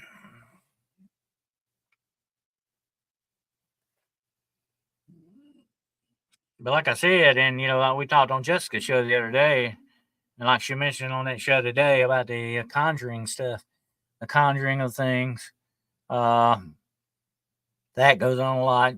And like I said, they can call anything out of the darkness. When they call anything out of the darkness, it can be anything. You're supposed to be evil demons. Yeah, they're the genies. That's why you call them genies. Jinn is what they really are called by the Arabic peoples. Jinns are supposed to, they can be ambiguous. They can be good sometimes or bad. Most of the time, though, they're bad and kind of tricksters, more or less. They trick you into doing stuff. Have you ever seen one fly or levitate?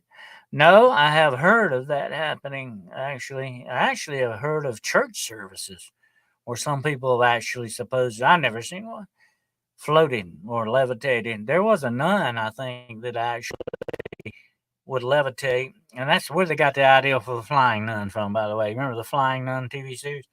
They got the idea for that. I can't remember her name, but she would actually supposedly lift off the ground 4 or 5 feet off the ground while she was praying, and in what they call a religious ecstasy. We'll probably talk about that Monday night on the road less traveled. But she would be in a religious ecstasy. When you get to that certain part, some weird, strange, supernatural things are supposed to happen. When you get in that mind, the flying nun. I think she flew around because her habit and would catch the wind and she would glide more or less than fly, I think. But anyway, was a levitating nun. Supposedly, people saw her. She'd be on her knees praying, and she would float in the air. She'd go up in the air, certain ways. Gin of free will, they look like us, but made from smoke and fire, where we're made from clay. Supposedly, smokeless fire. In other words, a spiritual energy. Yeah, Bleeding Hands, the stigmata. Yeah. Padre Pio, which we'll be talking about him Monday, had the stigmata. Sister Mary Aquinas was the actual flying. Yeah, that's the one. I couldn't think of her name. Yeah, she would actually suppose she didn't fly around. She just sort of levitated, I think. But now there was, I think, another thing. She could teletransport. She was supposedly seen on 2 different continents on the same day by different people. She was actually teletransported, you might say. Yeah, well, St. Francis, yeah, there was talk of him. Of course, St. Christopher was supposed to have been a giant dog-headed guy, by the way.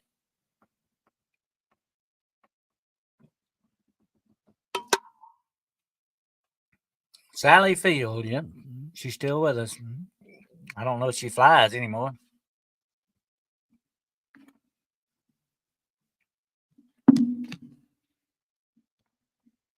But anyway, don't forget to make your fire starter kits. That's what that dryer lint comes in handy for. Well, I appreciate you all being here tonight. This has been an interesting teaching seminar. And like I say, feel free to run over this again if you didn't take notes and you want to learn more on it. But if you decide to go monster hunting with me, okay, you might want to review it again. Got any questions before we sign off tonight? Do you ever dream of flying? I have had that happen. I dream sort of a falling thing. It's not the falling that hurts you, it's the sudden stop at the end. But there's an old superstition says that if you dream of falling, that you will die if you hit. I think that may have started by some people actually having heart attacks in their sleep. I don't know, but that is an old superstition that if you fall in a dream, you can die in your dream. But I don't know if that's true, and I've never heard a case of it. But I'm doing laundry and did save the dryer land. Okay, good work. We found out a good use for it, didn't we? Okay. All right. Well, I appreciate you all being here tonight, and I thank you all for the stickers and for your support being here.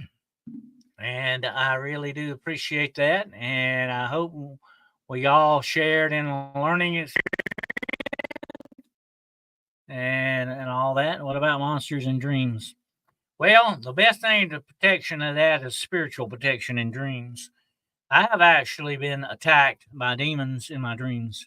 They have attacked me on several occasions, and they can be dealt with in dreams as you do in real life. But it takes faith. To falling a lot. I think the dream of falling a lot is sort of anxiety over things that you can't control. If you're falling, you lose control.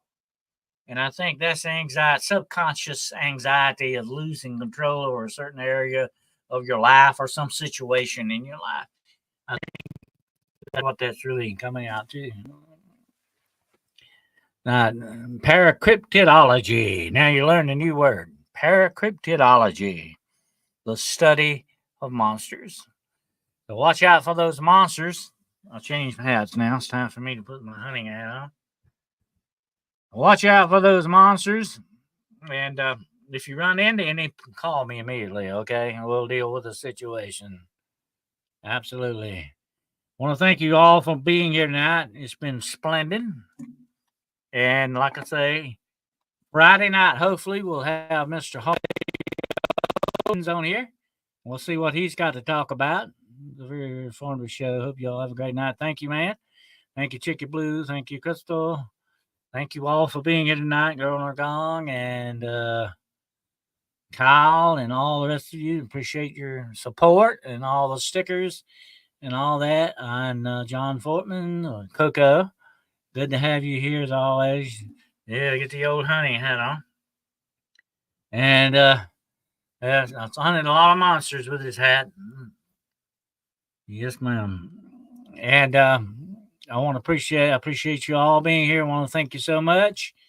And remember what I always say. Uh, Aperture Mysterium. That means embrace the mystery. And until we get together again, my friends, Godspeed. And don't forget, non tambo mala. Fear no evil.